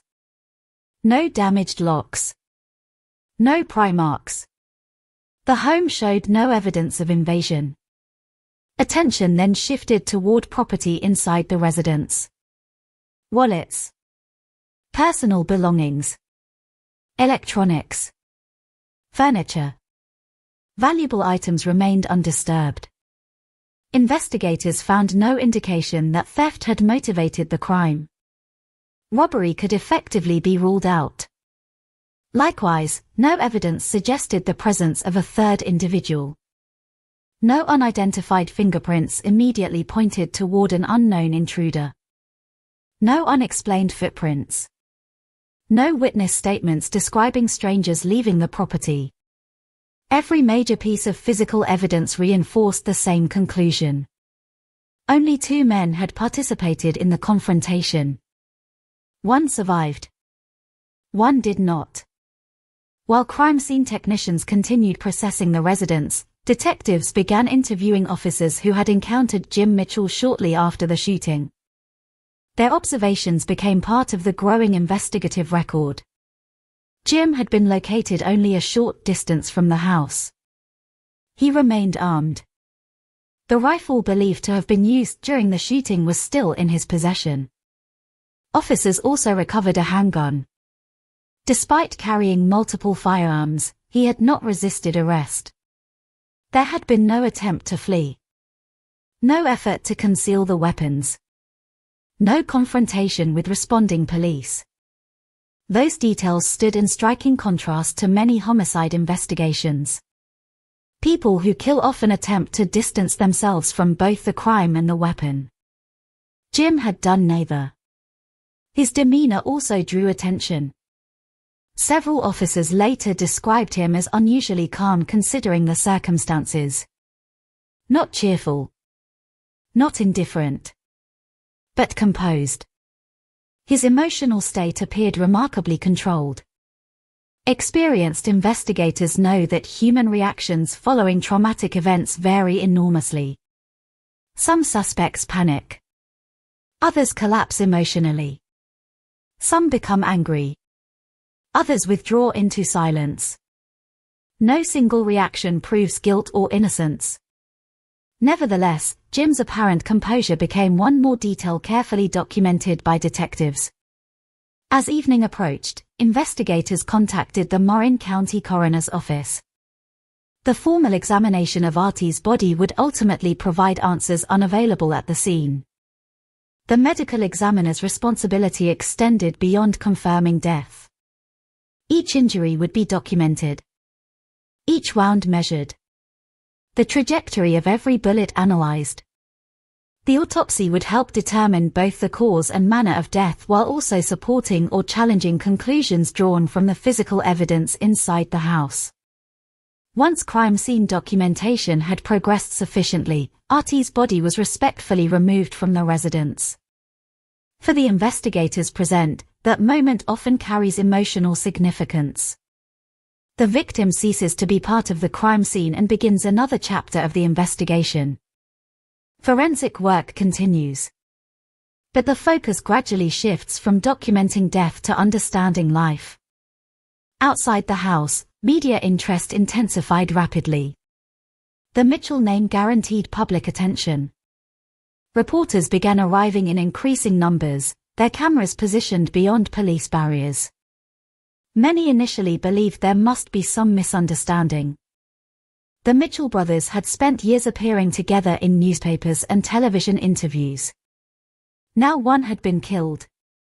The other was under arrest. News organizations scrambled to verify information before publication. Detectives, meanwhile, avoided speculation. Only confirmed facts mattered. Inside temporary investigative offices, case files began taking shape. Photographs, evidence logs, witness lists, initial reports. Everything collected during those first critical hours would eventually become part of a much larger legal process. One question demanded immediate attention. What had triggered the shooting? Physical evidence explained how the crime occurred. It did not fully explain why.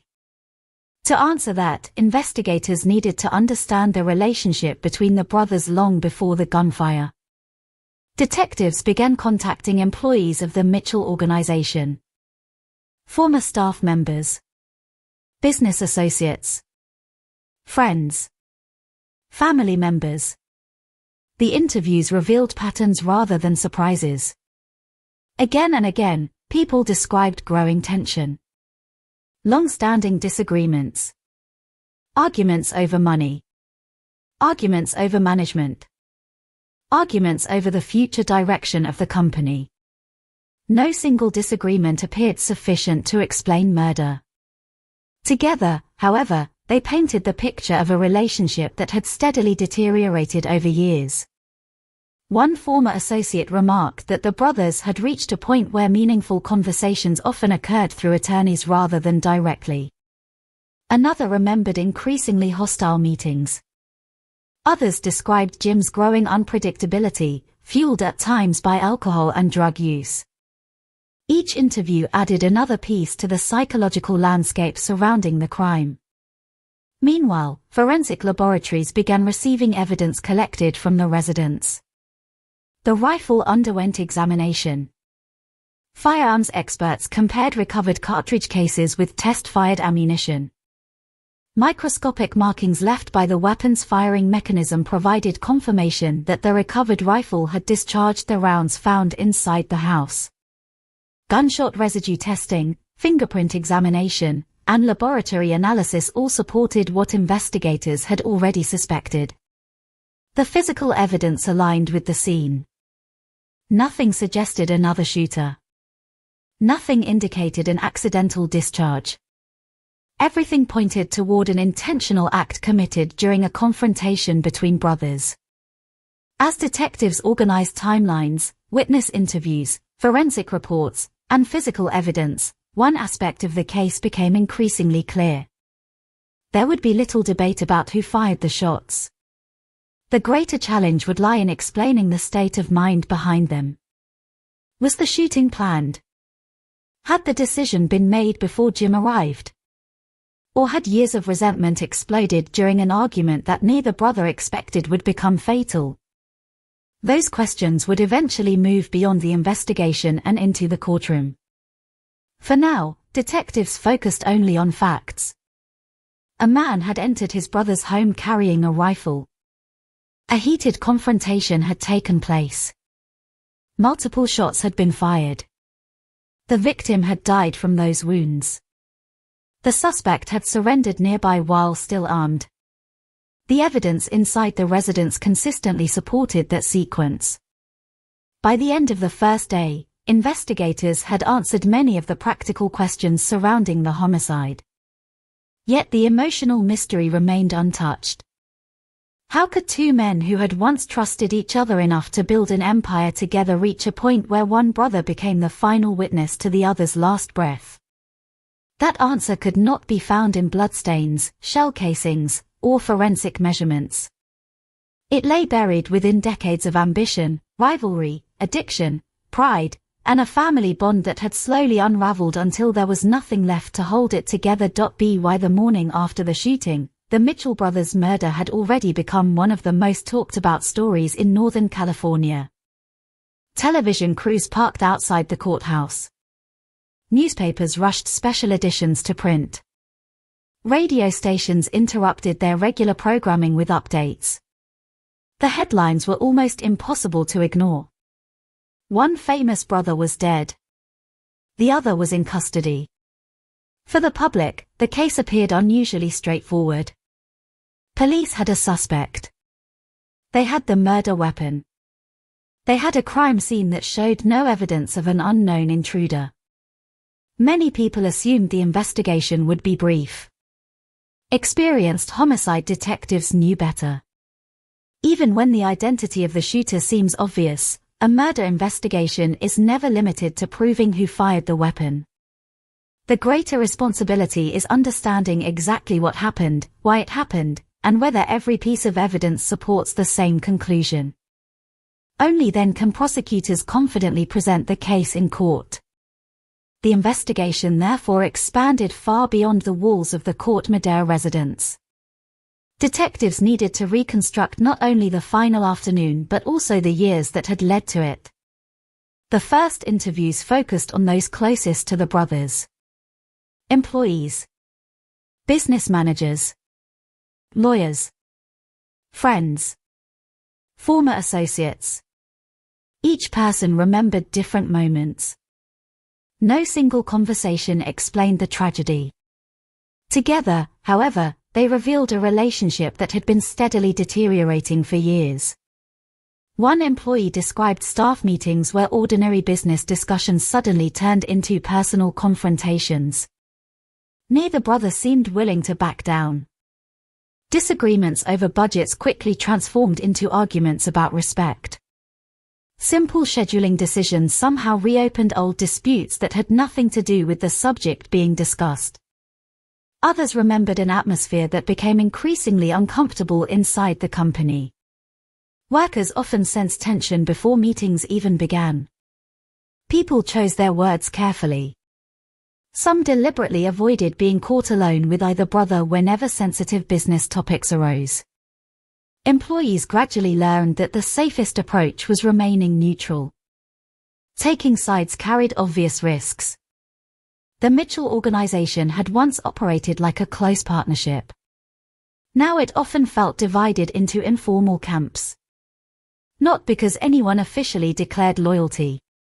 Simply because people naturally gravitated toward whichever brother they worked with most closely. That subtle division became another indication that the conflict had spread beyond private disagreements. It had begun influencing the entire business. Detectives also interviewed attorneys who had represented the brothers during various business matters. Legal professionals cannot reveal privileged communications, but they could explain the increasing reliance on formal negotiations. Several people familiar with the company observed that conversations once handled directly between the brothers increasingly required legal involvement. Documents replaced trust. Written agreements replaced verbal promises. Even routine decisions sometimes required careful documentation. Such changes rarely occur inside healthy family businesses. Investigators recognized another recurring theme. Money. The Mitchell empire had generated enormous financial success during its peak years. But industries evolve. Consumer habits change. Competition increases. By the late 1980s, maintaining profitability had become significantly more challenging. Declining revenues placed additional pressure on an already fragile partnership. Financial disagreements rarely exist in isolation. Money often represents something deeper. Recognition. Authority. Control. Each business decision became emotionally charged because every dollar reflected competing visions for the company's future. Artie favored restructuring. Jim resisted many proposed changes. Neither believed the other fully understood the situation. The investigation also explored Jim Mitchell's personal life. Friends and acquaintances described increasing struggles with alcohol and drug use. Several individuals recalled periods when his moods became unpredictable. Some days he appeared energetic and optimistic. On others, relatively minor frustrations triggered disproportionate anger. Detectives approached such information cautiously. Substance abuse alone does not explain homicide. Millions of people struggle with addiction without becoming violent. Nevertheless, understanding Jim's emotional condition formed an important part of establishing the broader context surrounding the shooting. Medical records, witness interviews, and behavioral observations all contributed pieces to that assessment. Meanwhile, forensic laboratories continued examining evidence collected from the residence. Firearms specialists confirmed that the shell casings recovered at the scene had been fired from the rifle recovered from Jim following his surrender. Microscopic markings left by the firearm's internal mechanisms matched perfectly. There was no indication that another weapon had discharged the fatal rounds. Ballistics analysis also helped investigators reconstruct the shooting itself.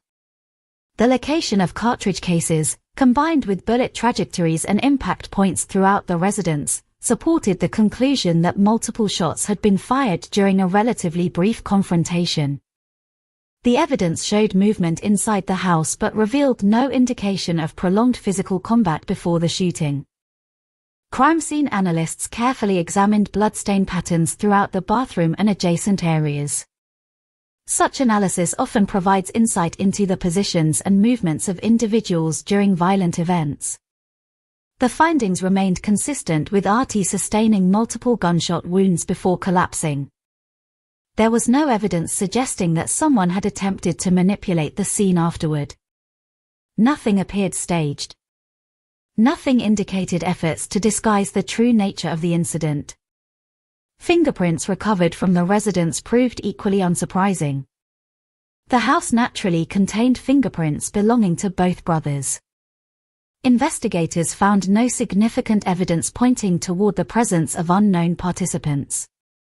Likewise, there were no footprints, fibers, or biological evidence suggesting involvement by a third individual. Every scientific examination strengthened the same conclusion. This had been a confrontation involving only Jim and Artie. As detectives worked through physical evidence, they also turned their attention to chronology. Reconstructing a timeline became essential.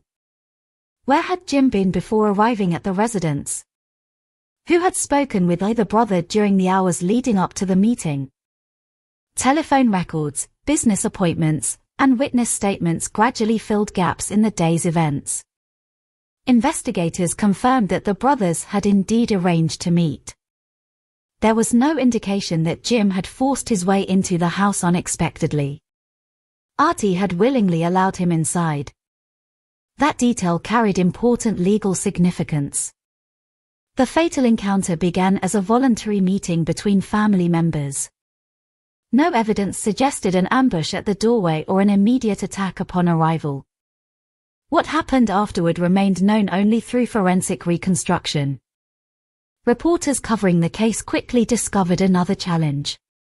The Mitchell brothers were famous enough that nearly everyone who had encountered them possessed an opinion. Some portrayed Jim as brilliant but increasingly unstable. Others remembered his generosity and loyalty. Opinions about Artie varied as well. Many described him as approachable and business-minded. Others believed he had become increasingly determined to reshape the company regardless of Jim's objections. Separating personal opinions from reliable evidence became one of the investigation's greatest difficulties. Detectives understood that memories often change after tragedy. People unconsciously reinterpret past events once they know the ending. An ordinary disagreement suddenly appears prophetic. A casual remark becomes a warning.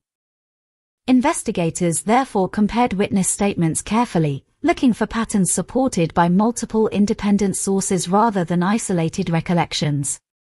One pattern emerged repeatedly. The relationship between the brothers had become deeply fractured long before February 1991. This was not the story of siblings who experienced one unexpected argument. It was the culmination of years of conflict. That distinction mattered enormously. Prosecutors would eventually need to demonstrate that the shooting occurred within the context of an increasingly hostile relationship rather than an isolated misunderstanding. At the same time, defense attorneys began examining different possibilities. Could the confrontation have escalated unexpectedly? Had emotions overwhelmed reason?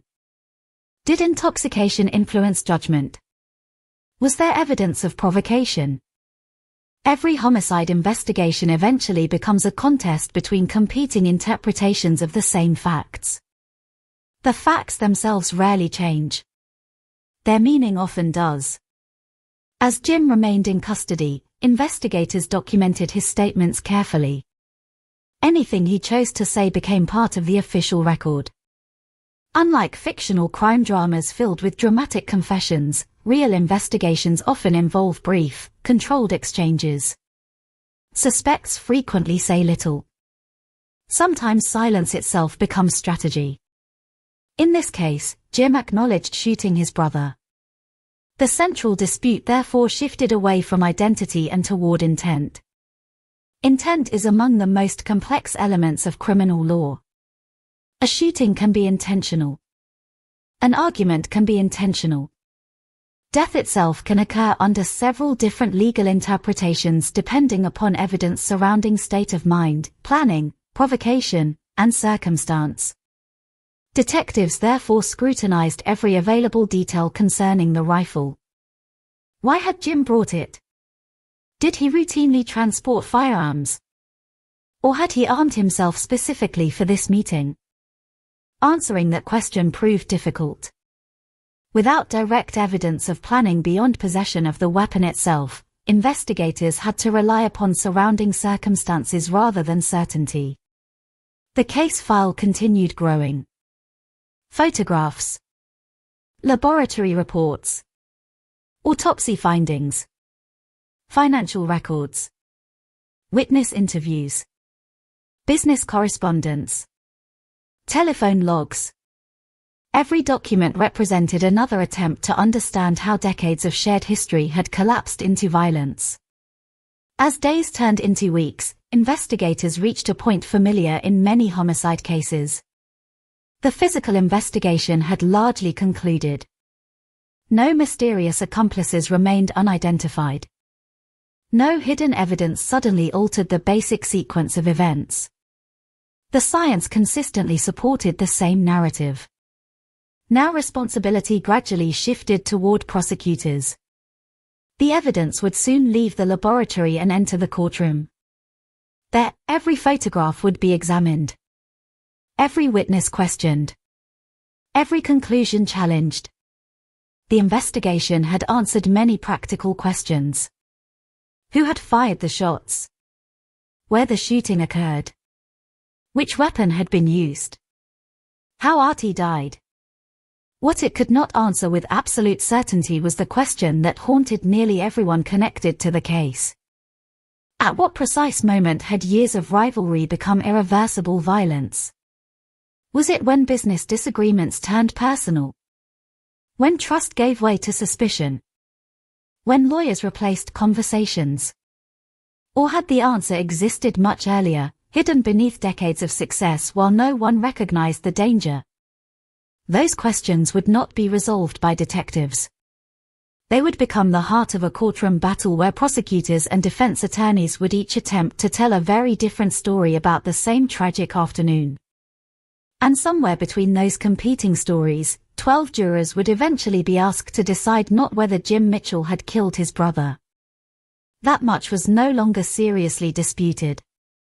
They would instead decide what kind of killer he had become. By the time investigators entered the second phase of the Mitchell brothers' murder case, they were no longer searching for an unknown suspect. The identity of the man who had fired the fatal shots had never been the mystery. The real challenge was understanding the state of mind behind those shots. Every homicide investigation eventually reaches a moment when hundreds of individual facts begin fitting together. Not because investigators discover one spectacular clue hidden beneath a floorboard or a forgotten witness suddenly appears with the perfect answer. Real investigations are rarely solved that way. Instead, breakthroughs usually come from patients. One interview confirms another. A laboratory report supports a witness statement. A timeline matches physical evidence. Slowly, uncertainty begins to disappear. That was exactly what happened in the Mitchell case. The first significant breakthrough came from something investigators had suspected almost immediately. There was no evidence whatsoever that another person had participated in the crime. Every forensic examination pointed toward the same conclusion. No unidentified fingerprints. No unexplained footprints. No signs of forced entry. No stolen property. No evidence that an outside attacker had entered or left the residence. For detectives, eliminating possibilities is just as important as discovering them. Every theory that can be ruled out strengthens the one that remains. In this case, alternative explanations steadily collapsed. The shooting had occurred inside a private meeting between two brothers. Nothing suggested interference from anyone else. The second breakthrough emerged through the careful reconstruction of the final afternoon. Investigators reviewed witness statements, business records, and the physical evidence collected inside the house. The sequence became increasingly clear. Jim had driven to Artie's rented residence. Artie had allowed him inside willingly. The brothers had spent time talking. Alcohol was believed to have been consumed.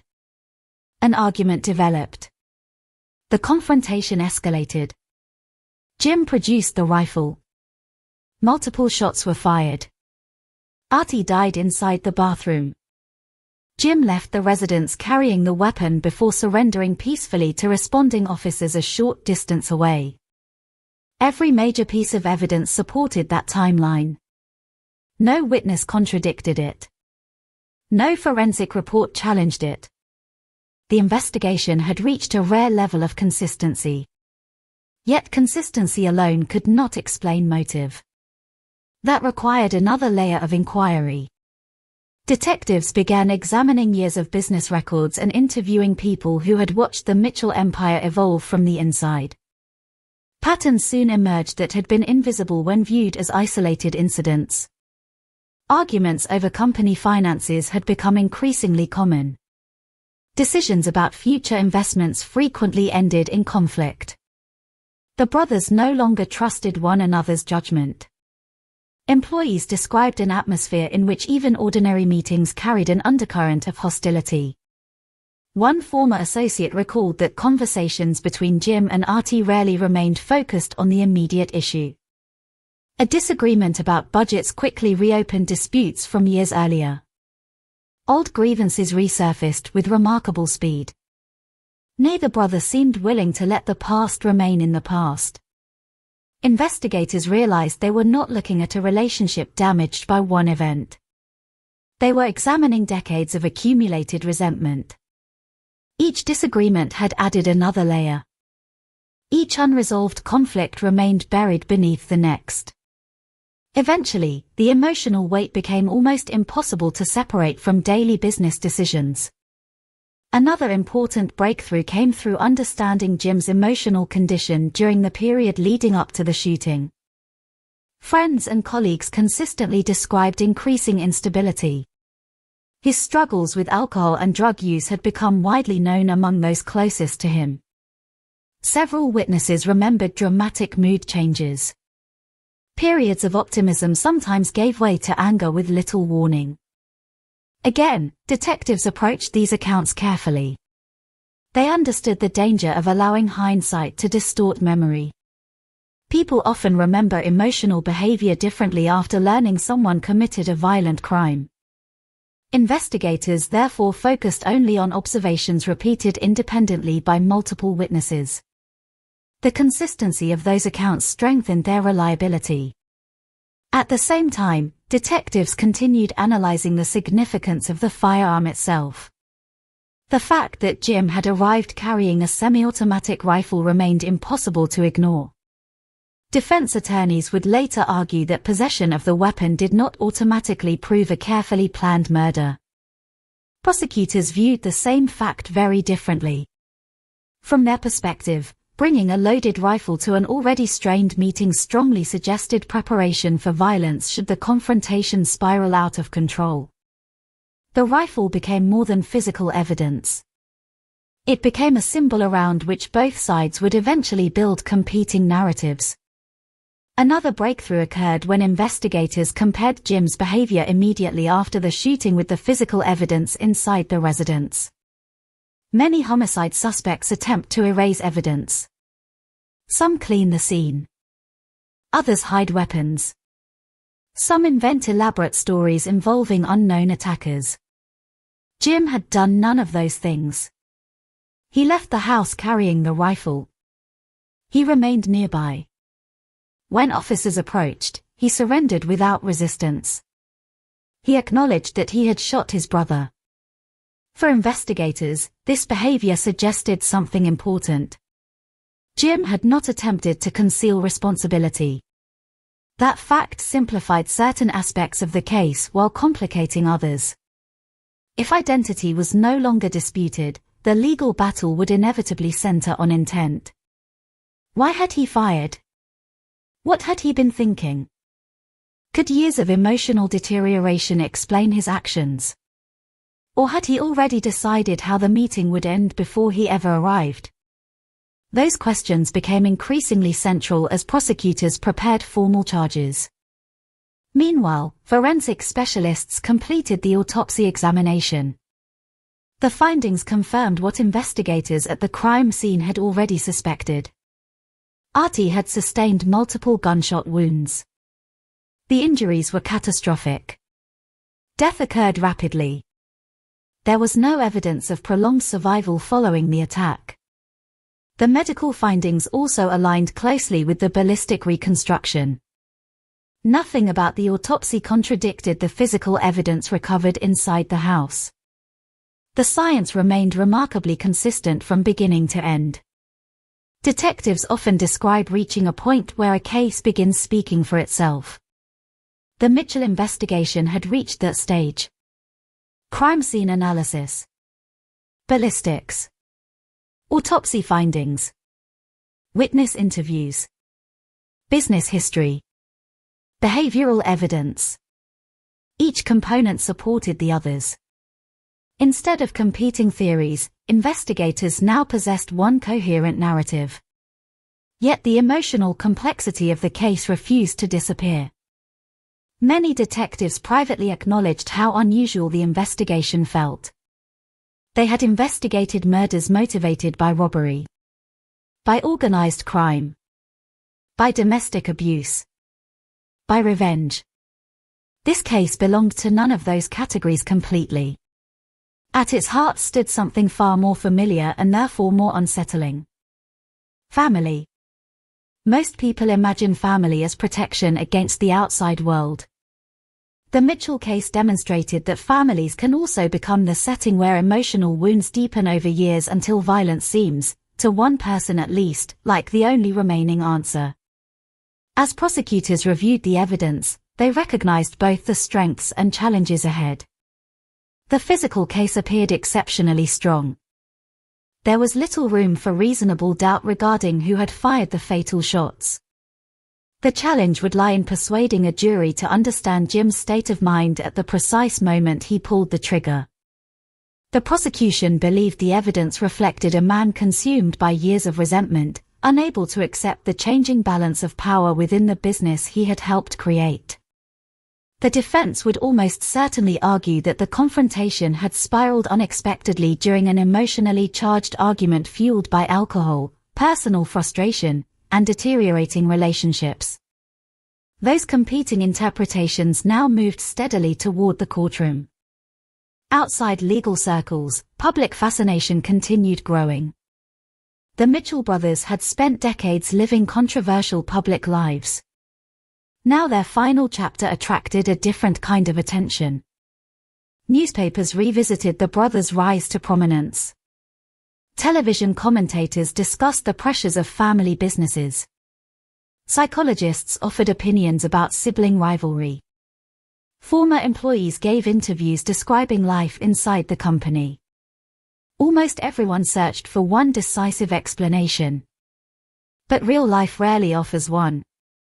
The investigation itself demonstrated that no single factor had caused the tragedy. Money mattered. Power mattered. Recognition mattered. Addiction mattered. Pride mattered. Years of unresolved conflict mattered. Each element alone might never have produced violence. Together, they formed a chain that eventually became impossible to break. By the time detectives formally concluded the investigative phase, they believed they had reconstructed the case as completely as evidence allowed. There would always remain unanswered questions. No investigation can recover words spoken by two people alone inside a house. No forensic test can reveal every thought that passed through a person's mind. Some mysteries remain permanently sealed inside the final moments of a victim's life. What investigators could establish, however, was more than enough to move the case forward. They knew how the meeting began. They understood how it ended. They had identified the weapon. They had reconstructed the sequence of events. They had documented years of growing conflict that formed the backdrop to the shooting. The breakthrough was not a single fingerprint. Not a surprise confession. Not a hidden document discovered at the last moment. It was something far more powerful. Every independent piece of evidence pointed toward the same unavoidable conclusion. The homicide was neither random nor mysterious. It was the tragic climax of a relationship that had been unraveling for years. Now the responsibility for uncovering the truth would pass from detectives to attorneys. The investigation had ended. The battle over justice was only beginning. By the time the case entered the courtroom, much of the public believed they already knew how the story would end. A man had admitted shooting his own brother. Police had recovered the rifle. Forensic evidence strongly supported the prosecution's version of events. From a distance, the trial appeared almost unnecessary. But criminal courts are not designed to answer whether a tragedy occurred. They exist to answer far more specific questions. What crime, exactly, had been committed? What had the defendant intended? What did the evidence prove beyond a reasonable doubt? Those questions would determine not only Jim Mitchell's future but also how history would remember the final chapter of the Mitchell brothers. The courtroom itself felt different from the sensational world that had once surrounded the brothers' business. There were no bright theater lights. No publicity campaigns. No carefully controlled interviews. Only polished wooden benches, stacks of legal documents, and the quiet formality of the American justice system. The atmosphere carried a weight that everyone present could feel. Family members sat only a short distance from the man accused of killing his own brother. Former employees filled portions of the gallery. Journalists occupied nearly every available seat, notebooks open long before proceedings began. Many had reported on the Mitchell brothers for years. This time, the headlines would not be about business expansion or public controversy. They would be about murder. When Jim Mitchell entered the courtroom, observers searched his face for signs of emotion. Some expected anger. Others expected grief. Still others hoped to glimpse regret. Like many defendants, he revealed little. The courtroom quickly became a place where every gesture attracted attention. A glance toward the gallery. A whispered conversation with attorneys. A pause before answering a question. Everything seemed significant because so much had already been lost. The prosecution began constructing its case carefully. Rather than relying on dramatic speeches, prosecutors focused on chronology. Step by step, they reconstructed the final day. Jim traveled to Artie's residence. The brothers met privately. An argument followed. Jim produced the rifle. Multiple shots were fired. Artie died from those wounds. Jim left the residence carrying the weapon before surrendering nearby. Every major point rested upon physical evidence rather than speculation. Crime scene photographs appeared before the jury. Although presented professionally, they carried enormous emotional impact. The images transformed newspaper headlines into reality. The bathroom where Artie had fallen. The shell casings collected from the floor. The bullet damage left behind. The photographs spoke without emotion. That was precisely why they proved so powerful. Next came testimony from crime scene investigators. Jurors listened as detectives explained how each piece of evidence had been collected. Every shell casing had been documented before removal. Every bullet impact carefully measured. The chain of custody surrounding the evidence remained intact from the moment officers entered the residence. Defense attorneys questioned investigators closely. Could the scene have been contaminated? Had every possibility been considered? Were there any indications that someone else had entered the house? The answers remained consistent. No evidence suggested outside involvement. The confrontation had involved only two people. One survived. One did not. Ballistics experts followed. Using diagrams and forensic analysis, they demonstrated how the recovered rifle matched the shell casings found inside the residence. Microscopic markings left little room for uncertainty. The weapon recovered from Jim Mitchell had fired the fatal rounds. Medical experts then presented the autopsy findings. Their testimony remained clinical, professional, measured. The cause of death was explained through medical evidence rather than emotional language. Multiple gunshot wounds had caused catastrophic injuries. Death occurred rapidly. The testimony reinforced what investigators had concluded from the very beginning. The shooting had been lethal within moments. One by one, witnesses familiar with the brothers' relationship entered the courtroom. Former employees described years of growing conflict. Business associates remembered increasingly hostile disagreements. Several witnesses recalled arguments over money, management, and the future direction of the company. No one could testify about the exact conversation that occurred inside the house on February 27. But many described the long deterioration that had preceded it. The prosecution's strategy became increasingly clear. This was not a random explosion of violence. It was the culmination of years of resentment. Every witness added another layer to that narrative. The defense approached the case from an entirely different direction. Its attorneys did not spend much time disputing who had fired the shots. That battle had effectively been lost before the trial began. Instead, they focused on the emotional circumstances surrounding the confrontation. They emphasized the decades-long relationship between the brothers. The enormous pressures created by their shared business. The financial decline affecting the industry. Jim's deteriorating emotional condition. His struggles with substance abuse. The defense sought to portray the shooting not as the product of calculated execution but as a devastating emotional collapse following years of conflict. The distinction mattered enormously. Under American criminal law, state of mind often determines the difference between various homicide charges. Intent, premeditation, provocation, mental condition. Each concept carries significant legal consequences. The courtroom therefore became a place where psychology mattered almost as much as physical evidence. Expert witnesses discussed stress, behavior, decision-making under emotional pressure.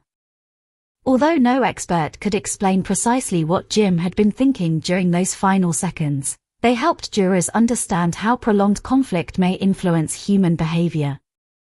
Throughout the proceedings, one fact remained impossible to escape. No living witness could describe the final argument. Only Jim had survived the conversation. Artie could never offer his version. That silence shaped every stage of the trial. The jury would never know the exact words exchanged before the shooting. They could only evaluate the evidence left behind. Closing arguments brought both narratives into sharp focus. The prosecution argued that years of resentment had finally erupted into deadly violence. Jim had arrived armed. He had fired multiple shots. The physical evidence demonstrated intentional conduct resulting in his brother's death. The defense urged jurors to view the tragedy through a different lens. They described a broken family, a collapsing partnership, a man overwhelmed by emotional turmoil rather than cold calculation. Neither side attempted to minimize the tragedy itself. The disagreement centered entirely on its legal meaning. Jurors then withdrew to deliberate. Inside the jury room, they faced an enormous responsibility. No verdict could restore Artie's life. No decision could rebuild a family destroyed by violence. Their task was narrower. They had to determine which criminal charge most accurately reflected the evidence. Hours passed. Every exhibit was reviewed once more. Witness testimony was reconsidered. Legal instructions received careful attention. Eventually, the jury reached its decision. Jim Mitchell was not convicted of first-degree murder. Instead, the jury found him guilty of voluntary manslaughter, concluding that while he had unlawfully killed his brother, the evidence did not establish the level of premeditation required for first-degree murder beyond a reasonable doubt. The verdict surprised many observers. Some believed the evidence justified a murder conviction. Others viewed the decision as recognition of the extraordinary emotional circumstances surrounding the confrontation. As in many controversial cases, public opinion divided almost immediately. The sentencing phase followed. The judge considered the seriousness of the crime alongside the legal findings reached by the jury. The loss of human life remained undeniable. At the same time, the conviction reflected a homicide committed under circumstances different from a calculated assassination. Ultimately, Jim Mitchell received a sentence of 6 years in state prison for voluntary manslaughter. The sentence generated intense public debate. For some, 6 years seemed painfully inadequate. A brother had been killed. An empire had collapsed. A family had been shattered forever. Others believed the verdict reflected the complexity of the case, acknowledging both responsibility and the unique emotional dynamics surrounding the crime. Whatever opinion people held, one truth remained beyond dispute. The courtroom had reached the limits of what justice could provide. It could assign legal responsibility. It could impose punishment. It could establish an official historical record. What it could not do was answer the question that continued haunting nearly everyone connected to the Mitchell brothers. Could this tragedy have been prevented? Could years of bitterness have been interrupted before they reached violence? Could two men who once trusted each other enough to build an empire have found another ending? The law had delivered its judgment. History would deliver its own. Long after the courtroom emptied, long after the evidence had been returned to storage and the reporters had filed their final stories, the Mitchell brothers' murder remained something far more tragic than a criminal case. It became a reminder that the deepest wounds are not always inflicted by strangers. Sometimes they are carried quietly for years between people who once stood side by side, believing nothing could ever separate them.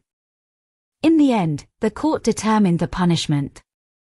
But no sentence, no matter how long or how short, could erase the simple and heartbreaking reality that one brother left the courtroom alive. While the other never left the bathroom where their shared story came to its violent end. Long before lawyers argued inside courtrooms. Long before reporters filled newspapers with photographs of grieving relatives and criminal charges. The story began with two young men who believed they could conquer an industry together. It continued through extraordinary success, unimaginable wealth, public controversy, private resentment, and the slow unraveling of a bond that once seemed unbreakable. By the afternoon of February 27, 1991, fate had already assembled every piece of the puzzle. All that remained was the final move. And when it came, it lasted only seconds. The consequences would echo for decades.